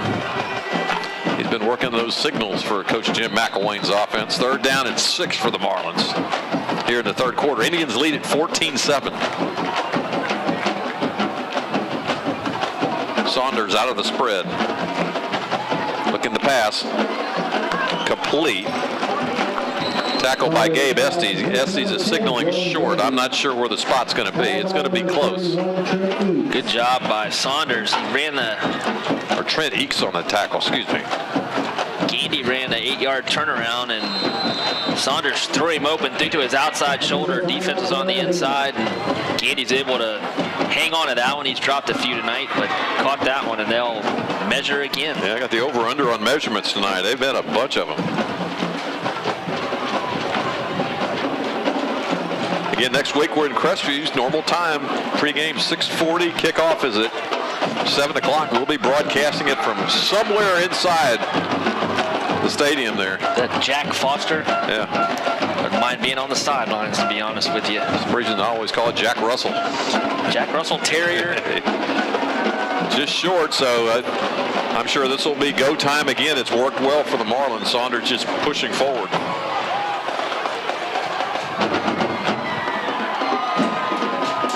Indians in a dogfight, had it commanding, 14-point lead at half. Marlins could have been more. Missed a field goal, missed an opportunity here and there, and fumbled on the goal line. Really, the ball was literally on the goal line. But play the cards that you deal yourself, and they're battling right now. Got a 4th and inches for the Marlins here in the third quarter. 6:35 to play. Indians on top 14-7. I think this game a lot closer than the Indians or the Indian fans would like to see, or thought it would be. I knew they would be pretty good. Saunders out of the spread. Hands it inside. Do we hold? The Indians look like we held. We did. Great job by Eakes. Dropped him. He tried to bounce it out, and Eakes pounced on him. Not questioning a call, but I don't understand that one. I agree wholeheartedly. They've had success with the quarterback sneak, getting him under the center and let the big man push his way through. They line it up in the shotgun, snap it deep, and hand it off, and he does not make it back to the line of scrimmage. Defense score from Cantonment, 21-13. Niceville over Tate. Navarre having their way at Fort Walton Beach. Fort Walton had an early score, and since then it's been all Raiders, 28-7. Navarre's got a good ball club. Baker 12-3 over Rocky Bayou. And Crestview, the Bulldogs, getting their step right before district play starts, beating Pace 38-21. Be a ball game next week. So the Indians taking on downs. I believe that's the third turnover on downs this game. Will line up in the I. Childers is the I back. Turner up front, the fullback. He'll barrel for a couple yards. They left Marquise. At some point, I knew Coach was going to have to do that.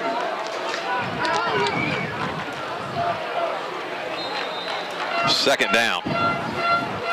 Childers, your I back. Turner, the up back. They're bringing the house. Childers met head on with the blitzing linebacker. It got about a yard down to the 15. Tackle by number 44, Jacob Abbott. Jacob Abbott on the tackle. 5'8", 170 linebacker. He was blitzing that A gap, and that's right where we were running that ISO. Third down, 6 to go for the Tribe. We got twins to either side here late in the third quarter. Lead at 14-7. They're bringing the house. Fairley's going to throw this one away. Childers gets it, and he goes down. He goes at the 14. Reminiscent of the Ole Miss play, just to throw it up in the air. Childers was there, made the catch. Screen not developing fast enough for Fairley. He's having to backpedal 15 yards backwards. Mendoza in to try the field goal from the right hash mark. 21-yard line. 0 for 2 tonight. See if we can get the snap, the hold, and the boot. Hunter Merrill will snap it. Richie Grant will hold it. Good snap. The placement's down. The kick is up. It's high enough. It's long enough. It's good. The Indians get 3 finally. Yes. 17-7. Your score will be back in 1 minute. You're listening to the Big Green Radio Network and watching on Emerald Coast TV. PS Gifts, longtime supporters of Oklahoma County Athletics, is proud to be a Choctaw fan and sponsor. At 29 Road in Fort Walton Beach, they offer unique gifts for your special occasion or to treat yourself. Friendly, helpful, he was at the volleyball game. and a very inviting atmosphere. Must have the night off tonight. Apart from all the rest. Check out their vast line of local schools and college merchandise. When it comes to gift buying, the place to go is PS Gifts. Voted the best gift shop and the finest gift shop on the Emerald Coast. The place to go for a great football game, talented, energetic, and dedicated fans is Eckerd Stadium, where the spirit of Choctaw comes alive. Go Big Green. You make us proud. 17-7.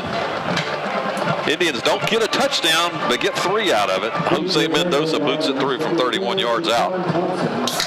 Yeah. That crack you hear means it's time for another Barks root beer, the official beverage of the Indian broadcast team.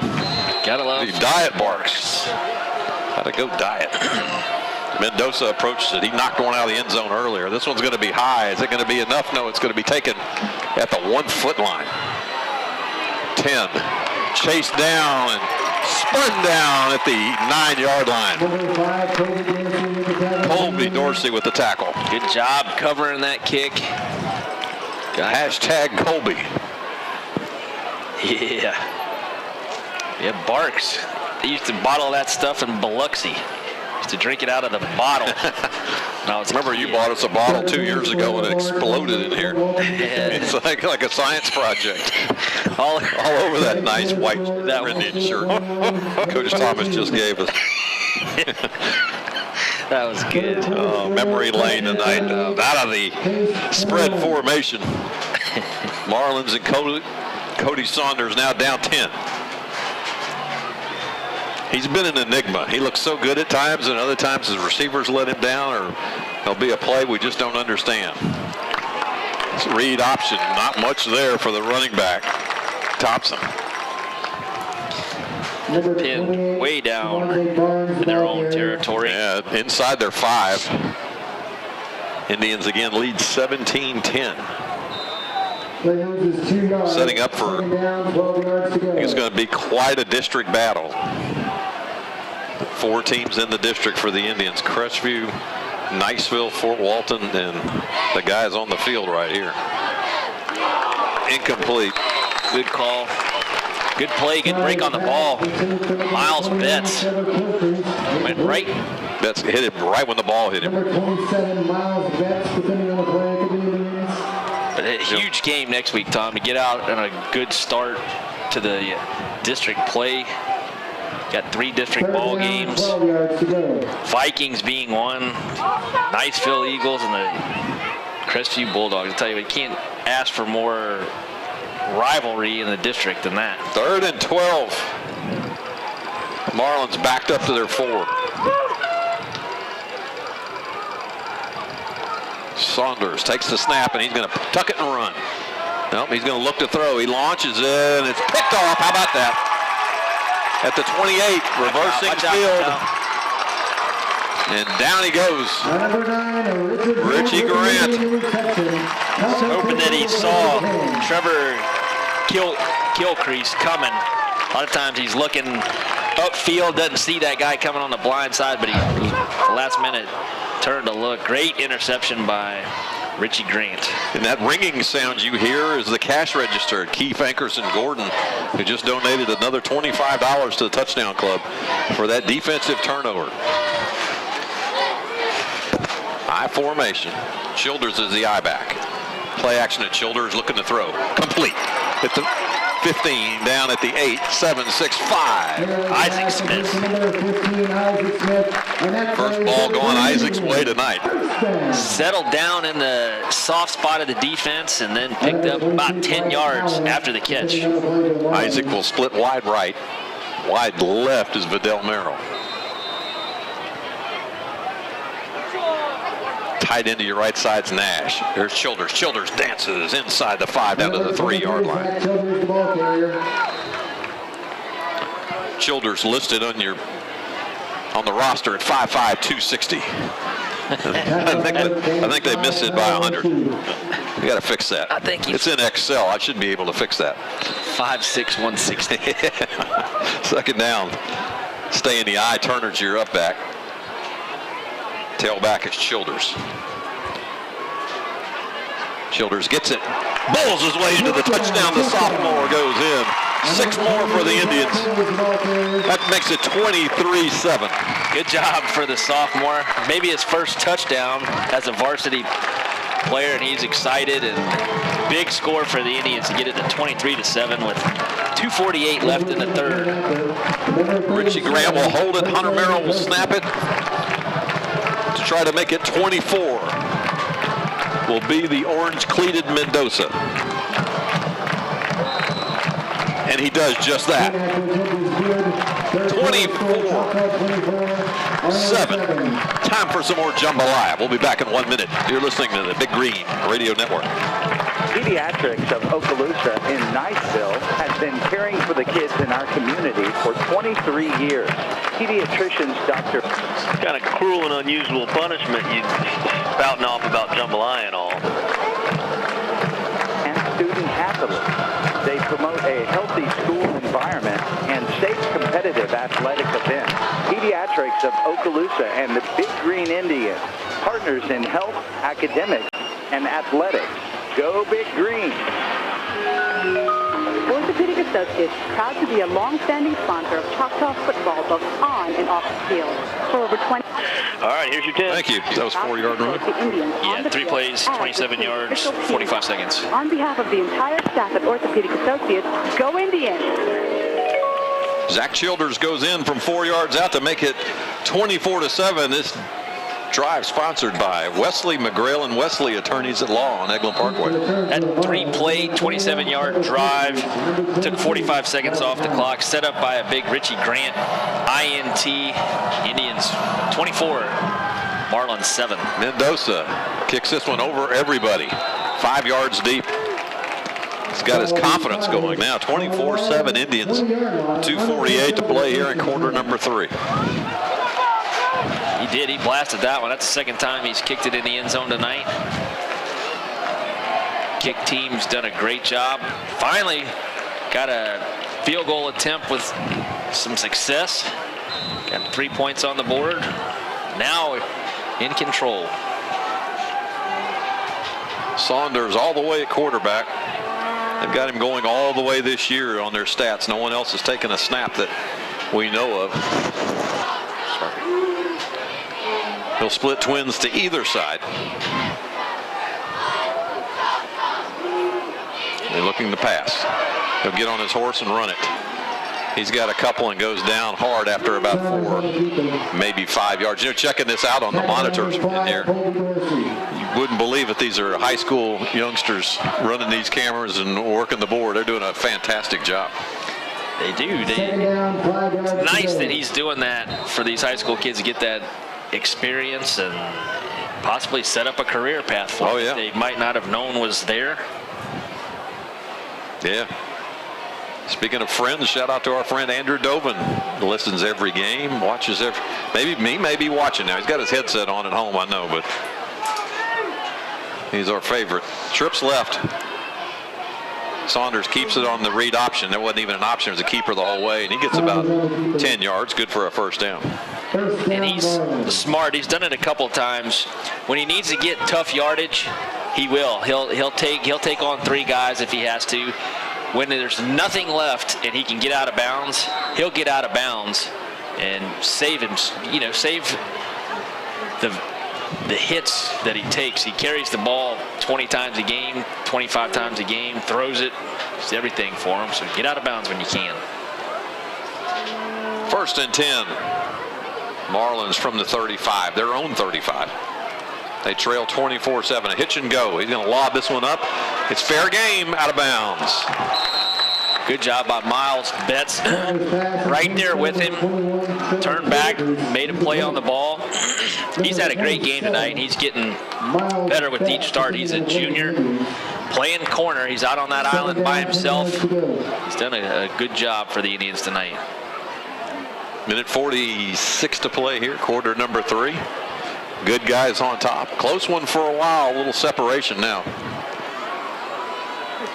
Had a couple of turnovers to make it interesting, but hopefully Marquise can bounce back and earn the trust of the coaches. You know, he has had the fumble bug, and it's just something you have to deal with. Trips left, single receiver right for Saunders. 2nd and 10. Got his man, found the crease. He's got about 6 yards across the 40 to 41. He took it away. How about this?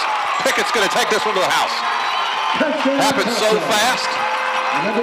Pickett just stripped the ball from him and took it in. Gandy caught the ball. And he had Kalen Levitt on his backside.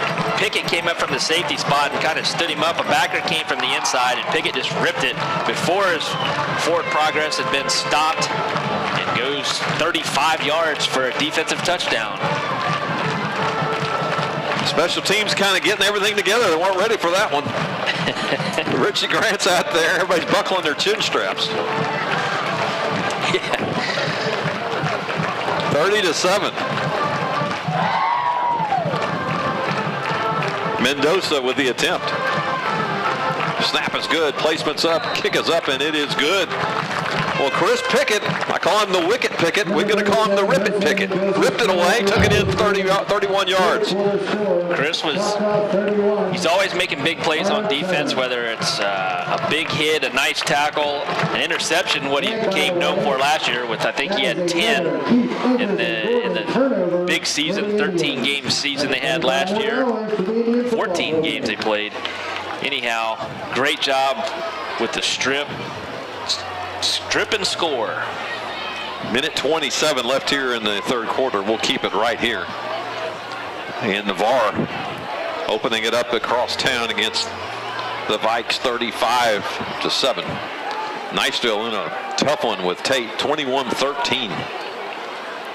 Baker maintains 12-3 lead over Rocky Bayou, and Crestview up 45-21 over Pace. I picked Crestview in the Daily News panel of pick experts, and you thought I had just picked the upset of the century. These guys have more talent getting off the bus than anybody around here. Yeah, they do. Just a matter of time. They are loaded up there. Mendoza, see if he can kick another one out of the end zone, approaches it. It's going to go deep, and yes, he does. A little bit of a wind at his back, a little bit of a breeze, not a ton, but Jose does it again into the end zone, get to give the Marlins a long river to swim upstream against. Third one of the night. He'll start at the 20. They haven't had great field position. 20, their own 1, 20, their own 12, own 11, own 20. Now they'll be at the own 7, own 20 again. Again, special thanks to Okaloosa Gas for providing the bandwidth for the stream tonight. I tell you, kids in life, nothing is free. If somebody says it's free, it's not true. Somebody's paying. Yeah, somebody's paying for it, and our good friends at Okaloosa Gas, they do a great job of that. Out of the spread. Twins to either side. He'll send a man in motion. They're going to look. Nope. Quarterback draw right up the middle. Saunders spins and caroms off a man. Good for an 11-yard gain and a first down. Colby Dorsey and Pickett. That was a collision, and he was going straight north. Wasn't going to cut, slow down, or anything, and they banged in first down for the Marlins. Clock running, approaching a minute. Dorsey will come out. Indians on top, 31-7. In a blink of an eye, it went from 14-7 to 31-7. As sacked by the Indians, Kyle Blanchard. Yep, sophomore, 5'10", 210, came busting through on that left side. Lined up in that A/B gap. Coach Pullum handles those D linemen. Coach Burnich, the linebackers. Coach Petrie, the D coordinator. Second down, 12 for the Marlins as the quarter's winding down. Saunders over the middle, complete at midfield, right at the Christmas tree. We call it the Christmas tree. Looks like it's an arrow turned sideways. Gilcrease caught that. He had to catch that one or they're going to knock him down. He planted that one between the 2 and 1. Saunders did, and it was tight coverage, but he fit it right in there.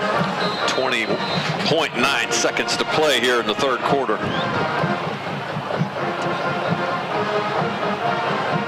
Out of the spread. Saunders looking left, firing right. He's got his man on a post. Complete inside the 30, 20. This one's going to go to the house.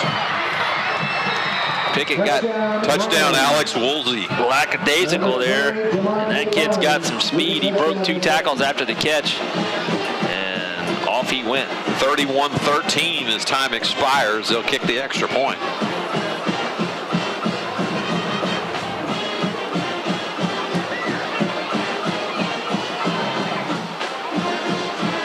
Or maybe they won't. Yes, they will. Quick strike. Guzman. Number 13, Nick Guzman.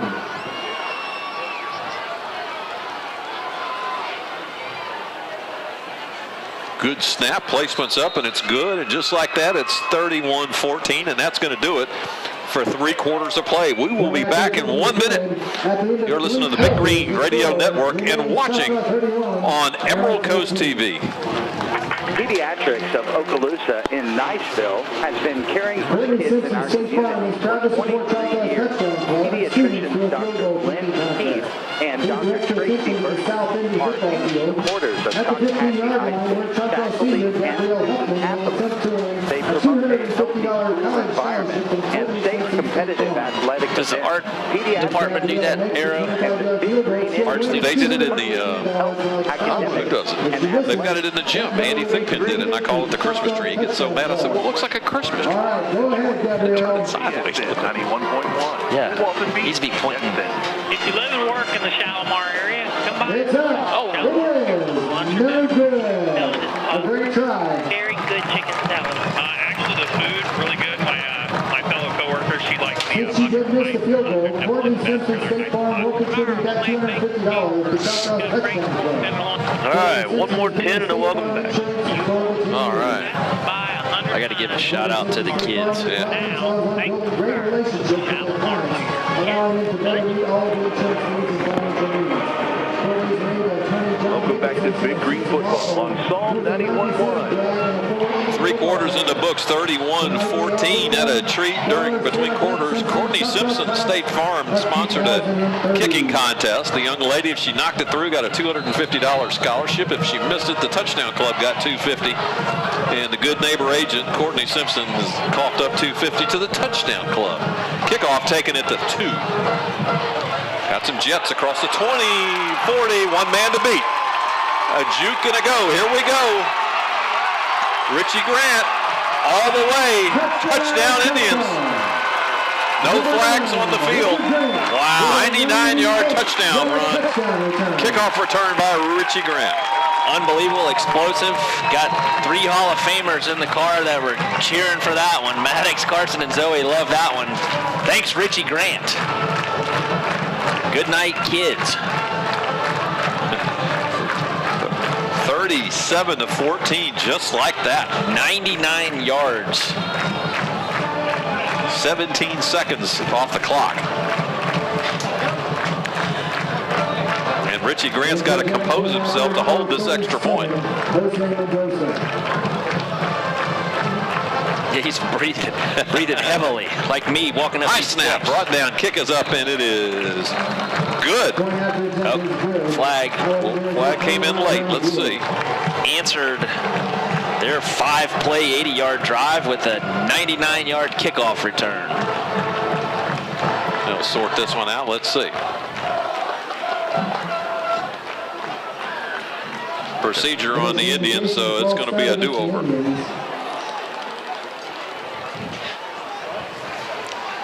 Nice bit of running by Richie Grant. Had to beat the kicker. Gave him the old stutter, slow down, fake in, and then turn the jets on to get up the sideline. I'll tell you what, though, their little guy almost caught him. Nick Guzman obviously played soccer because he was running down the sideline chasing Richie. So Mendoza, who's we used to say someone would have to ice his leg down. He may have to do that tonight. He's doing it all, having to kick this one over. So it'll be from the 15, so it'll be the 25-yard extra point attempt. Hunter Merrill goes, and Richie Grant dropped the snap and picks it up, and down he goes. Get down. So 37-14 your score. We'll be back in 1 minute. You're listening to the Big Green Radio Network and watching on Emerald Coast TV. BNC Fire Station has been serving Felt that one. Oh, yeah. That jumped you. Company that includes sales and service. You wouldn't believe the box now. We got a picture hung in here, and I came in and vacuumed this past week. No kidding. Yeah, we're clean. Yeah. Man, you're gonna go from this like Shangri-La this week to the take a picture having to keep Lionel from beating up people next week. Oh yeah, he'll be back to his whining mode next week. I'm going to be on the sidelines. I'm going to get brother Tom to pack the cooler and get on the sidelines. Yeah, it's not going to be a bad idea for you to have somebody there to kind of be a buffer zone for you. Just Oh, yeah, last time it was almost fisticuffs. Yeah. All right, here's 10. Okay. Provides hot pizzas to feed the hungry Indian team. Little Caesars for your hot and ready pizza. Go Indians. That drive for touchdown was not a drive. It was a special teams 99-yard touchdown return. Brought to you by Scooter Brothers. Scooter Brothers, we fix stuff right here on Racetrack Road. Talking at halftime about the cleaning job that was performed in the press box. Artwork hung. Got a microwave. I think we need a mini fridge. There's one down the hallway. Things just tend to disappear from it, though, I'm told. We will have to lock this place down if we do put a mini fridge in. Well, we started a couple of years ago with the microwave, and you brought the bar stools, which are literally so we could see over the ledge here. It's worked out to be our little home away from home. You know, I guess if it worst came to worst, you could live up here. There's a bathroom, everything but a shower. Go to the field house for that. Wow, we've woken up the dead. The lead Nissan scoring update. Navarra 35-14 in the third quarter. Crestview 45-21 in the fourth quarter. Another one in the end zone. I wonder why they're not backing up and fielding those. It's interesting. I guess they watched us on film do the sky kick last week. Yeah. But he's been blasting them. Two more home games for the Indians. Tate will make their way in here from Cantonment or Gonzales on the 23rd, and then Fort Walton Beach the night before Halloween. With Arnold, the Marlins brought their band in full costume. No traveling costumes for them. They're decked out. No, they put on a show. They do it like you should. Come and play, root the team on. Out of the spread once again. Down goes Saunders. Still Niceville 21, Tate 13 in the third quarter. Lee Nissan scoring update. Not sure if that's from the Score Stream app or if you're tuning in to Artie Goodman. The new Fish Radio. Almost a minute gone here in the fourth quarter. It was 14-7 for seemed like ever, and then the Indians opened it up 31-7. And then it's been a score fest by both teams. Run off left tackle. 3 yards. Yeah, 14-0 at half. They've scored 14 as we just start the fourth quarter. Indians up 23. Back to some correct math. The Indians are averaging 30 points a game, giving up 28. Interesting to hear Coach Thomas with his breakdown of the line play on both sides of the ball next week when we get to chat. Third down, 4 to go. Saunders looking. Now he's going to be flush to his right. He's got some room. We're going to close on him. He's going to throw it. It's complete. Coach Thomas is saying out of bounds, and right in front of him, the referee is saying, nope, he's in. Where is that kid? Did he ever get up?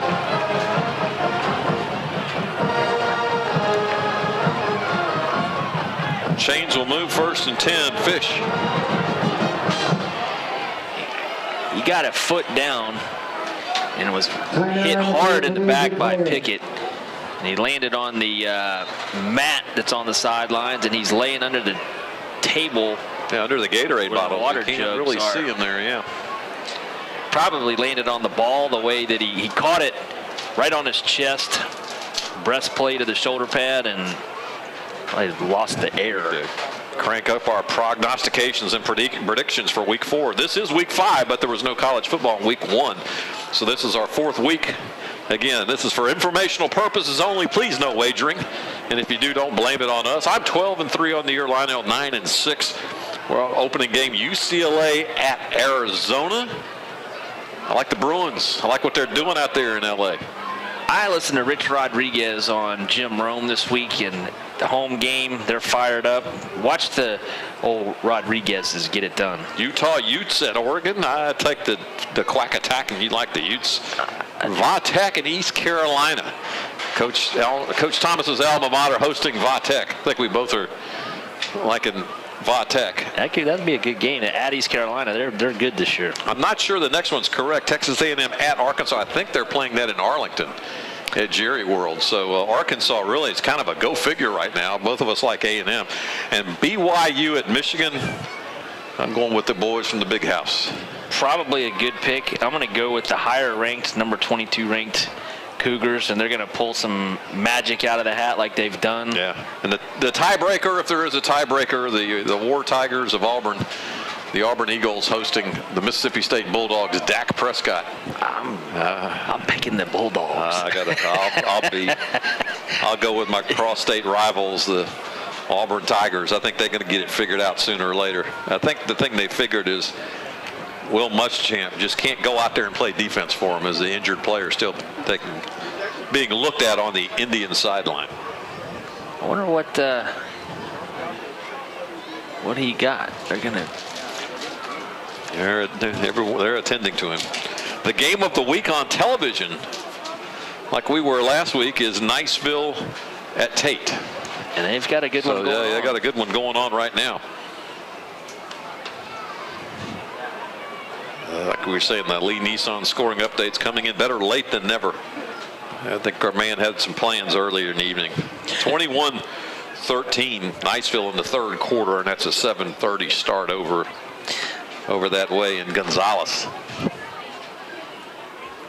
Yeah, you were, as we were here, you did a little bit of research this past weekend and started taking a look back at state championships and how rich this area was at one time. Probably that period between the late 80s and mid 90s, it was quite a run. It started, Tom, back in the early 70s. Milton was winning state championships in 74. Then they won. Tate won a state championship. Carl Madison, Crazy Carl, was the head coach in 1980. And but it has been a run. Pine Forest they won in 1987 and 1988. Niceville won in 88. Of course, we have our lone state championship in 1990, but in 84 and 85, Escambia won state championships. Woodham, in a higher classification, won in 84 and was runner-up in 85. And Rutherford won one in 99, or was runner-up in 99. Fort Walton Beach won a state championship in 95. They're second. Marcus Outson, they won. Yeah, they won 2 in 4 years. 91, they won their first one with Werfel. Pine Forest won another state championship in 2000. They were in 79. Pine Forest was a runner-up, while Milton won the state championship in the 3A classification. So you look at the number of athletes that came out. I remember Jerry Sansom telling me he was an assistant for Fort Walton during those Werfel years, Werfel, E.G. Green, and all those guys. And there was something like 30-some players over a 3-year period that signed scholarships to play college football at all levels.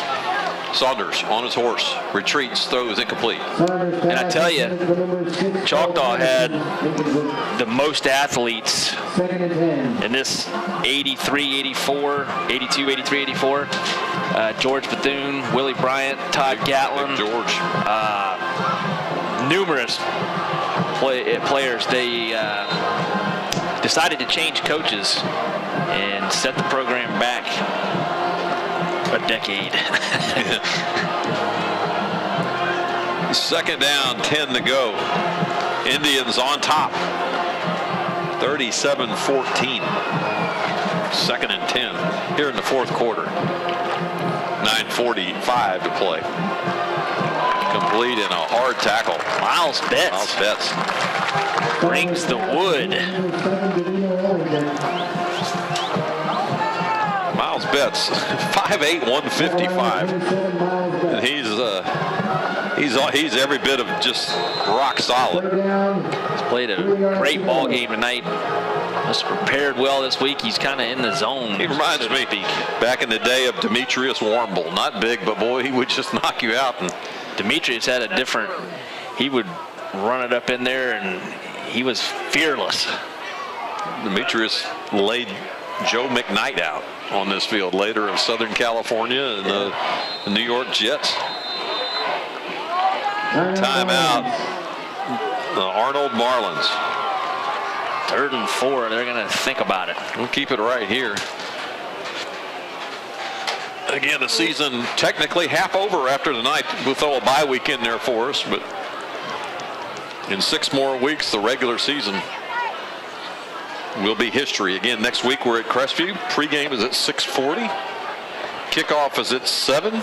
Tune us in on WPSM or Panhandle EZStream.com or WPSM.com. Scotty Griffith, our producer, back at the station, just working his magic. I'm not sure how many years this has been with him, but it's been like a marriage. It gets better with time. He makes it easy on our end. We don't have to worry about getting in and out of commercials or if we're on air or not on air. He's magic, like you said.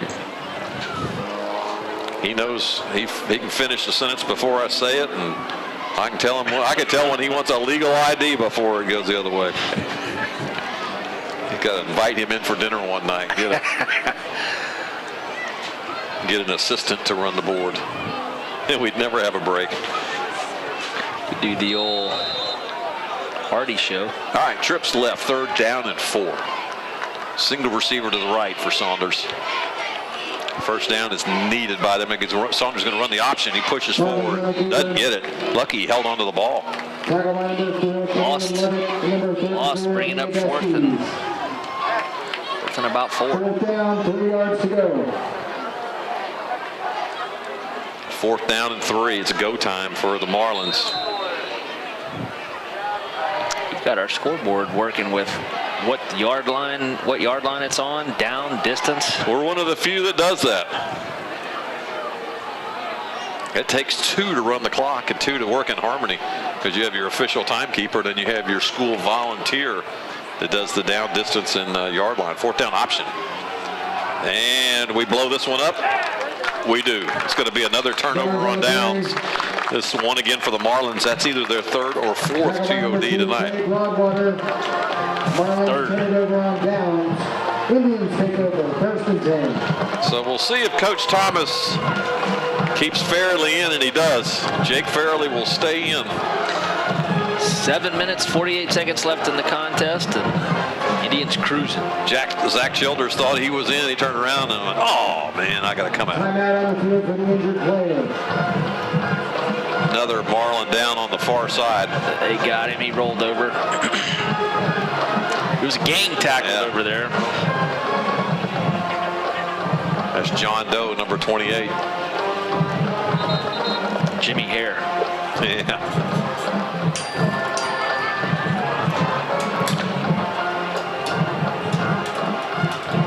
If you're watching live, you'll already know this. 9:23 Central Time here at Joe Etheridge Stadium. I think the Indian faithful hanging around. Some of them are filing out, beat the traffic. Marquise Kane back at tailback. Play action to Kane. Fairley looking to go for a home run. He's going to have to eat it. Jake scrambles his way. Ball's loose, and do the Marlins have it? No, clock's running. We have recovered it. Coach gives a signal. 2nd down. Call it 11. From the Marlin 45-yard line here in the 4th quarter. Clock's running away, 37-14. Play clock hadn't started. I don't know, has the thing been running? Yep. Got 25 seconds to just... Toss sweep, Kane left side, carries it in his right hand, down he goes. Went down quickly. I'll tell you what, Arnold has not given up at all. Nope. Still running to the football. Dalton Likens came up and delivered a big blow. Good form tackle by the Marlin linebacker. Isaac Smith checks in. Chris Pickett will check in. So they'll split wide right, wide left as Richie Grant and Vidal Merrill. 3rd and 12. Fairley. Here comes the blitz by the linebackers. Everything stops. Hold everything. Coach is yelling at somebody. Not happy, so it's going to bring a 5-yard penalty against the Indians and make it 3rd down and 17 yards to go. I think he was mad at Jake for not letting him get set, or he's mad at somebody. He's rightly so. 5 yards, 3rd down, 16 yards to go. Placed the ball right at the base of the arrowhead. Christmas tree. Yeah. Now that you said that, that's all I see. Yeah. I used to see an arrow. Now all I see is a tree. Need some lights and some ornaments. Fairley looking, fires it. Incomplete, almost. Caught there by Donovan Williams, intercepted by Donovan Williams. Coach not happy. One of those things where they didn't use any of the clock, didn't execute. 6:01 to play here in the 4th as we approach hydration time. In back to the Indians, number 12, Jake Fairley. Jake will do the honors. Opening couple games, Jake punted. He really did a great job. We'll do it on the change of possession. I got a good story about Coach Thomas. Low snap, Fairley, quick punt. Nice kick, high kick. Arnold they'll run away from it. It'll bounce inside the 20 and we'll down it at the 16-yard line. We're going to have to punt that again. We were moving. Yeah. The up man was doing a tested Texas two-step. Illegal motion against the Indians, and like I said, this will come right back. So Coach had they get pregame meal, and they have a speaker that comes and talks to them when they're finished eating, and it's different people. You've talked to them. I haven't yet. Not yet? Not yet. Not yet. I was fortunate enough to talk to them, and today my dad did with some of the guys from the 1990 team that were in town. And well, pick it up after this punt. Jake Fairley again. Only about 12 yards from the snap. Hunter Merrill, good snap. Two-step boot. Once again, they run away from it. This one's going to do even better. Inside the 10-yard line, we'll down it at about the 8-yard line. Good job. It should be time for hydration. Time to finish the story. 5:34. So I think there was 6 or 7 guys that played on the 90 team and my dad, and they all show up talking to the team and delivering a message. And Coach, after they're finished giving the speech, talking to them, Coach says, "You guys look like you need something to wear to the game." And guy had a box of the Adidas golf shirts, the black shirts we wear on the road games. Coach Thomas gave him some shirts. Started handing them out. So he gave one to my dad. And like I said, 7 or 8 of the guys, they all had them on tonight. Oh, that's great. Spread the love. They were proud. They were decked out in their black, talking about, "I wish we would have had black jerseys or black helmets when we played." Time out for our water break right now. 37-14 Indians on top. This water break is sponsored by Fantastic Sam's. Fantastic Sam's, a proud sponsor of the Choctaw Touchdown Club. Yeah, I bet those guys were beaming. Probably ripped their shirts off and threw those on as quick as they could get them on. They did. They all had them on pre-game, and we're proud to sport the black polo.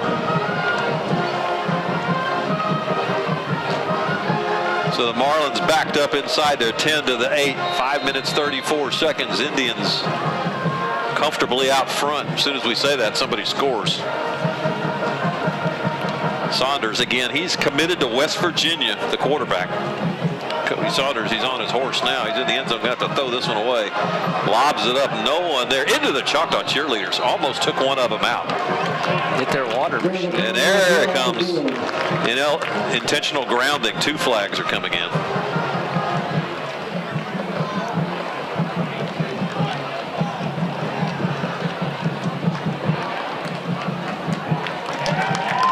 It's a safety because it was done in the end zone.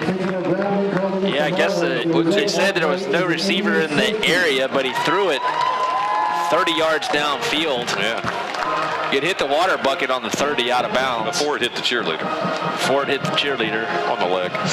And but I guess the receiver, they're saying, wasn't close enough. Of course he's throwing it away so he avoids the sack, but is the receiver close enough? Nope. Safety.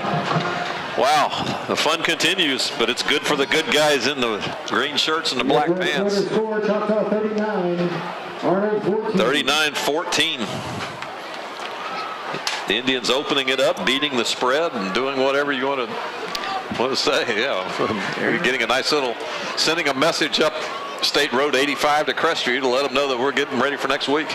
Yeah, I'm looking forward to that. That's going to be a battle, as you say, whether it's chemistry or just not catching breaks or not playing together.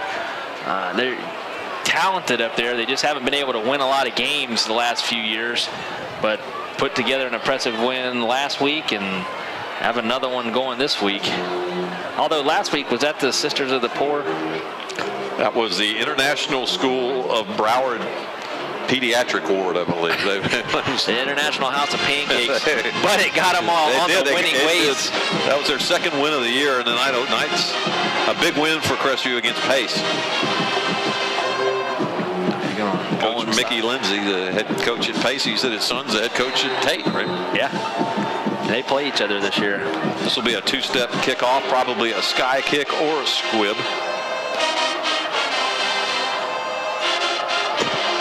By Guzman. No, he boots this one high left. Taken by Kalen Levitt. Levitt's got ahead of Steve. He's across midfield. Kalen Levitt gets tripped up at the 34-yard line and falls down at the 31. He was cruising. Got caught from behind, but a great job returning that one. Barely stays in at quarterback. We were thinking we might see the lefty. Jawan Taylor. Not yet. You think you could get him a couple of reps just to have the emergency quarterback, because he's listed as a wide receiver. He's a senior. He's 6'3", 190. Lefty. Kane's your tailback. Turner's your up back. I guess Richie would be the next QB if they really got into a bind. Marquise Kane down, 1-yard gain.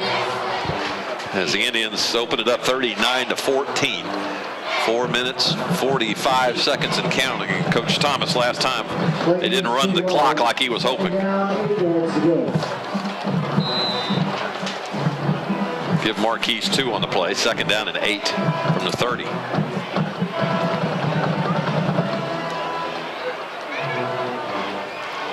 Option. Nope. Turner's going to keep it on the quick hitter on the counter option.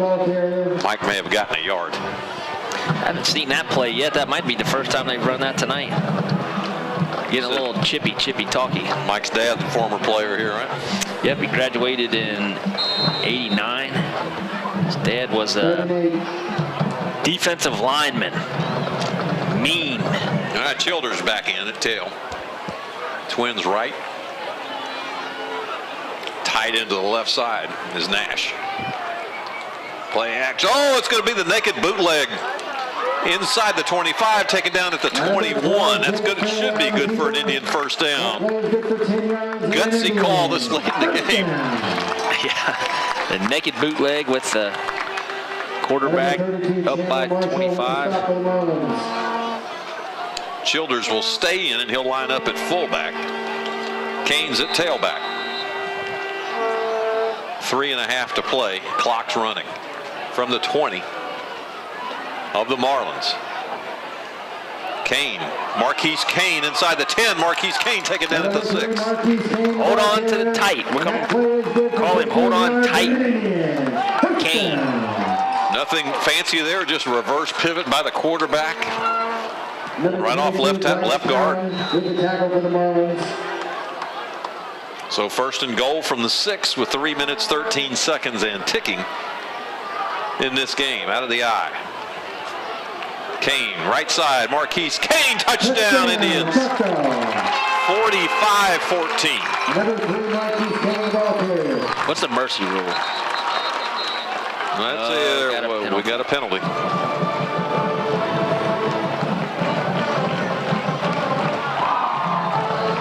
As they sort it out, let's see.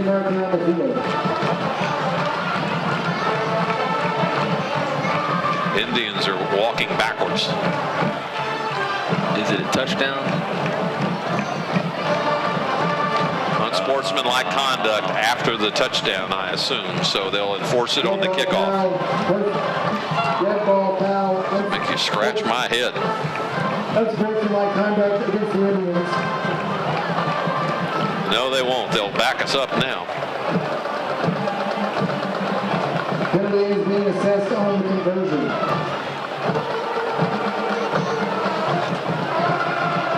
Which will spot it at the 18-yard line. So a 35-yard field goal attempt, extra point attempt. And we'll see if Mendoza can do like he did against Pine Forest with ice water in his veins. The snap is good, the placement's good, the kick is up, and it is wide left. That would have been a long one. 45-14. We'll be back in 1 minute. You're listening to Big Green Radio Network. PS Gift, For another longtime crawfish supporters of Okaloosa County Athletics, is proud to be a Choctaw Indians fan and sponsor. At 29 Walter Martin Road in Fulton Beach, they offer unique gifts for your special occasion or to treat yourself. Friendly, helpful customer service in a very inviting atmosphere sets PS Gift apart from all the rest. Check out their vast line of local schools and college merchandise. When it comes to gift buying, the place to go is PS Gift. Sitting Go right to in the front of best that gift thing. shop and the finest gift shop on the Emerald Coast. The place to go for a great football game, talented All right, here's your 10. All righty. band and dedicated fans is Etheridge Stadium, where the spirit of Choctaw comes alive. Go Big Green. You make us proud. Well, the Indians tack some more on. Marquise Kane goes in from 6 yards out. This touchdown drive brought to you by Cameron Simpson, attorney at law. Indians about ready to just take this one to the house, call it a night. Luckily, been no injuries on the Indian side. It's a minute 27 seconds, 5 plays, 32 yards. Capped off by the...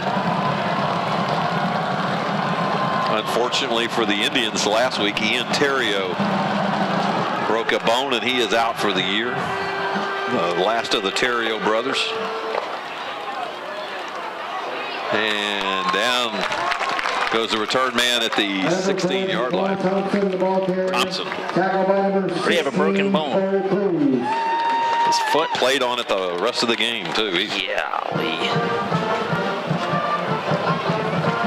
2 minutes, 44 seconds to go in this contest. Indians will get off the 500 mark, go to 3-2 before we head to Crestview next week. And then a week to regroup before it's over to Niceville. Defense has done a great job tonight. Playing sound fundamental defense. Kicking game came around a little bit. Special teams was great in the return game. Pass complete out in the right flat. Out route up to the 28-yard line. Shane should move first and 10. 2 minutes, 11 seconds to play.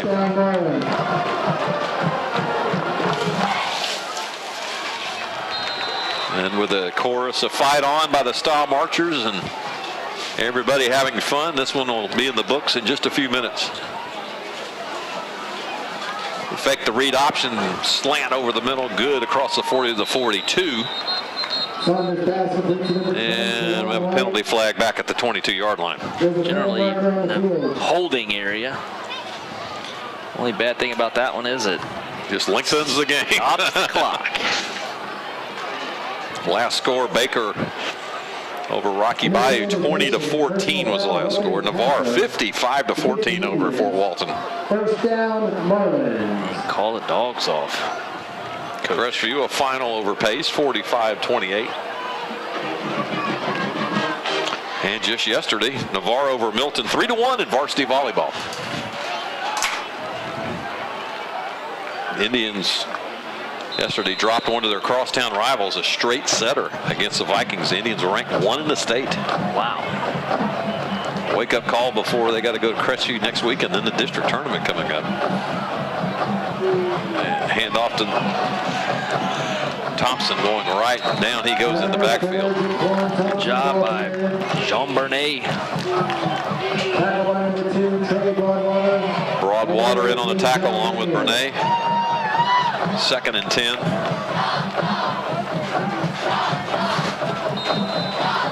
Minute 20 to play. 2nd down.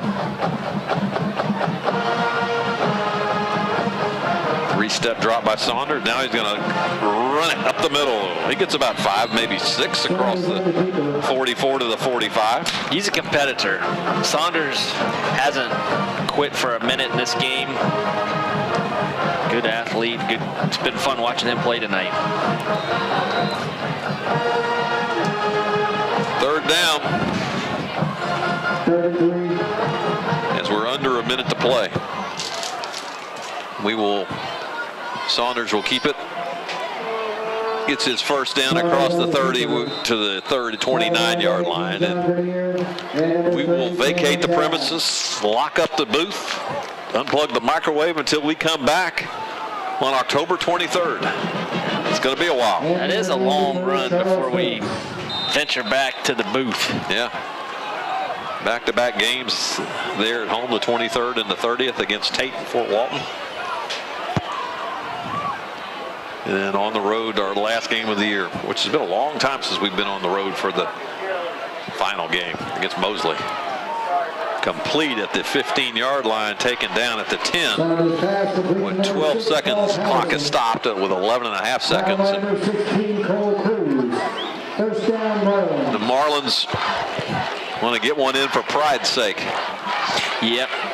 They trail it 45-14, 11 seconds. Trips left. Lob it over. Oh, what a catch, man. Incomplete. And Laundry down at the 9-yard line with 2.4 seconds. That was a great effort by the Marlin Paul Patterson.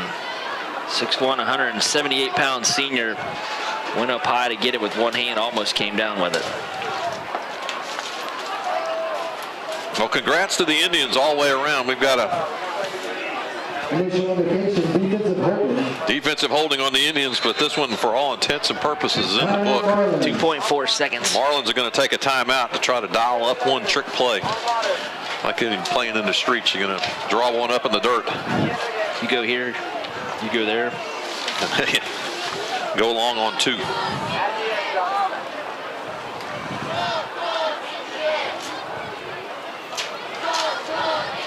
Place was rocking last night as the undefeated Pryor Pirates had their first loss of the season against the undefeated bunch from Shoal River. Congrats to Coach Rex Bowman and Pryor for what he's done over there this year. They got a good team. Yeah, they're scrappy, good athletes, and I wish I could have made it over to watch that. Had a CEU class.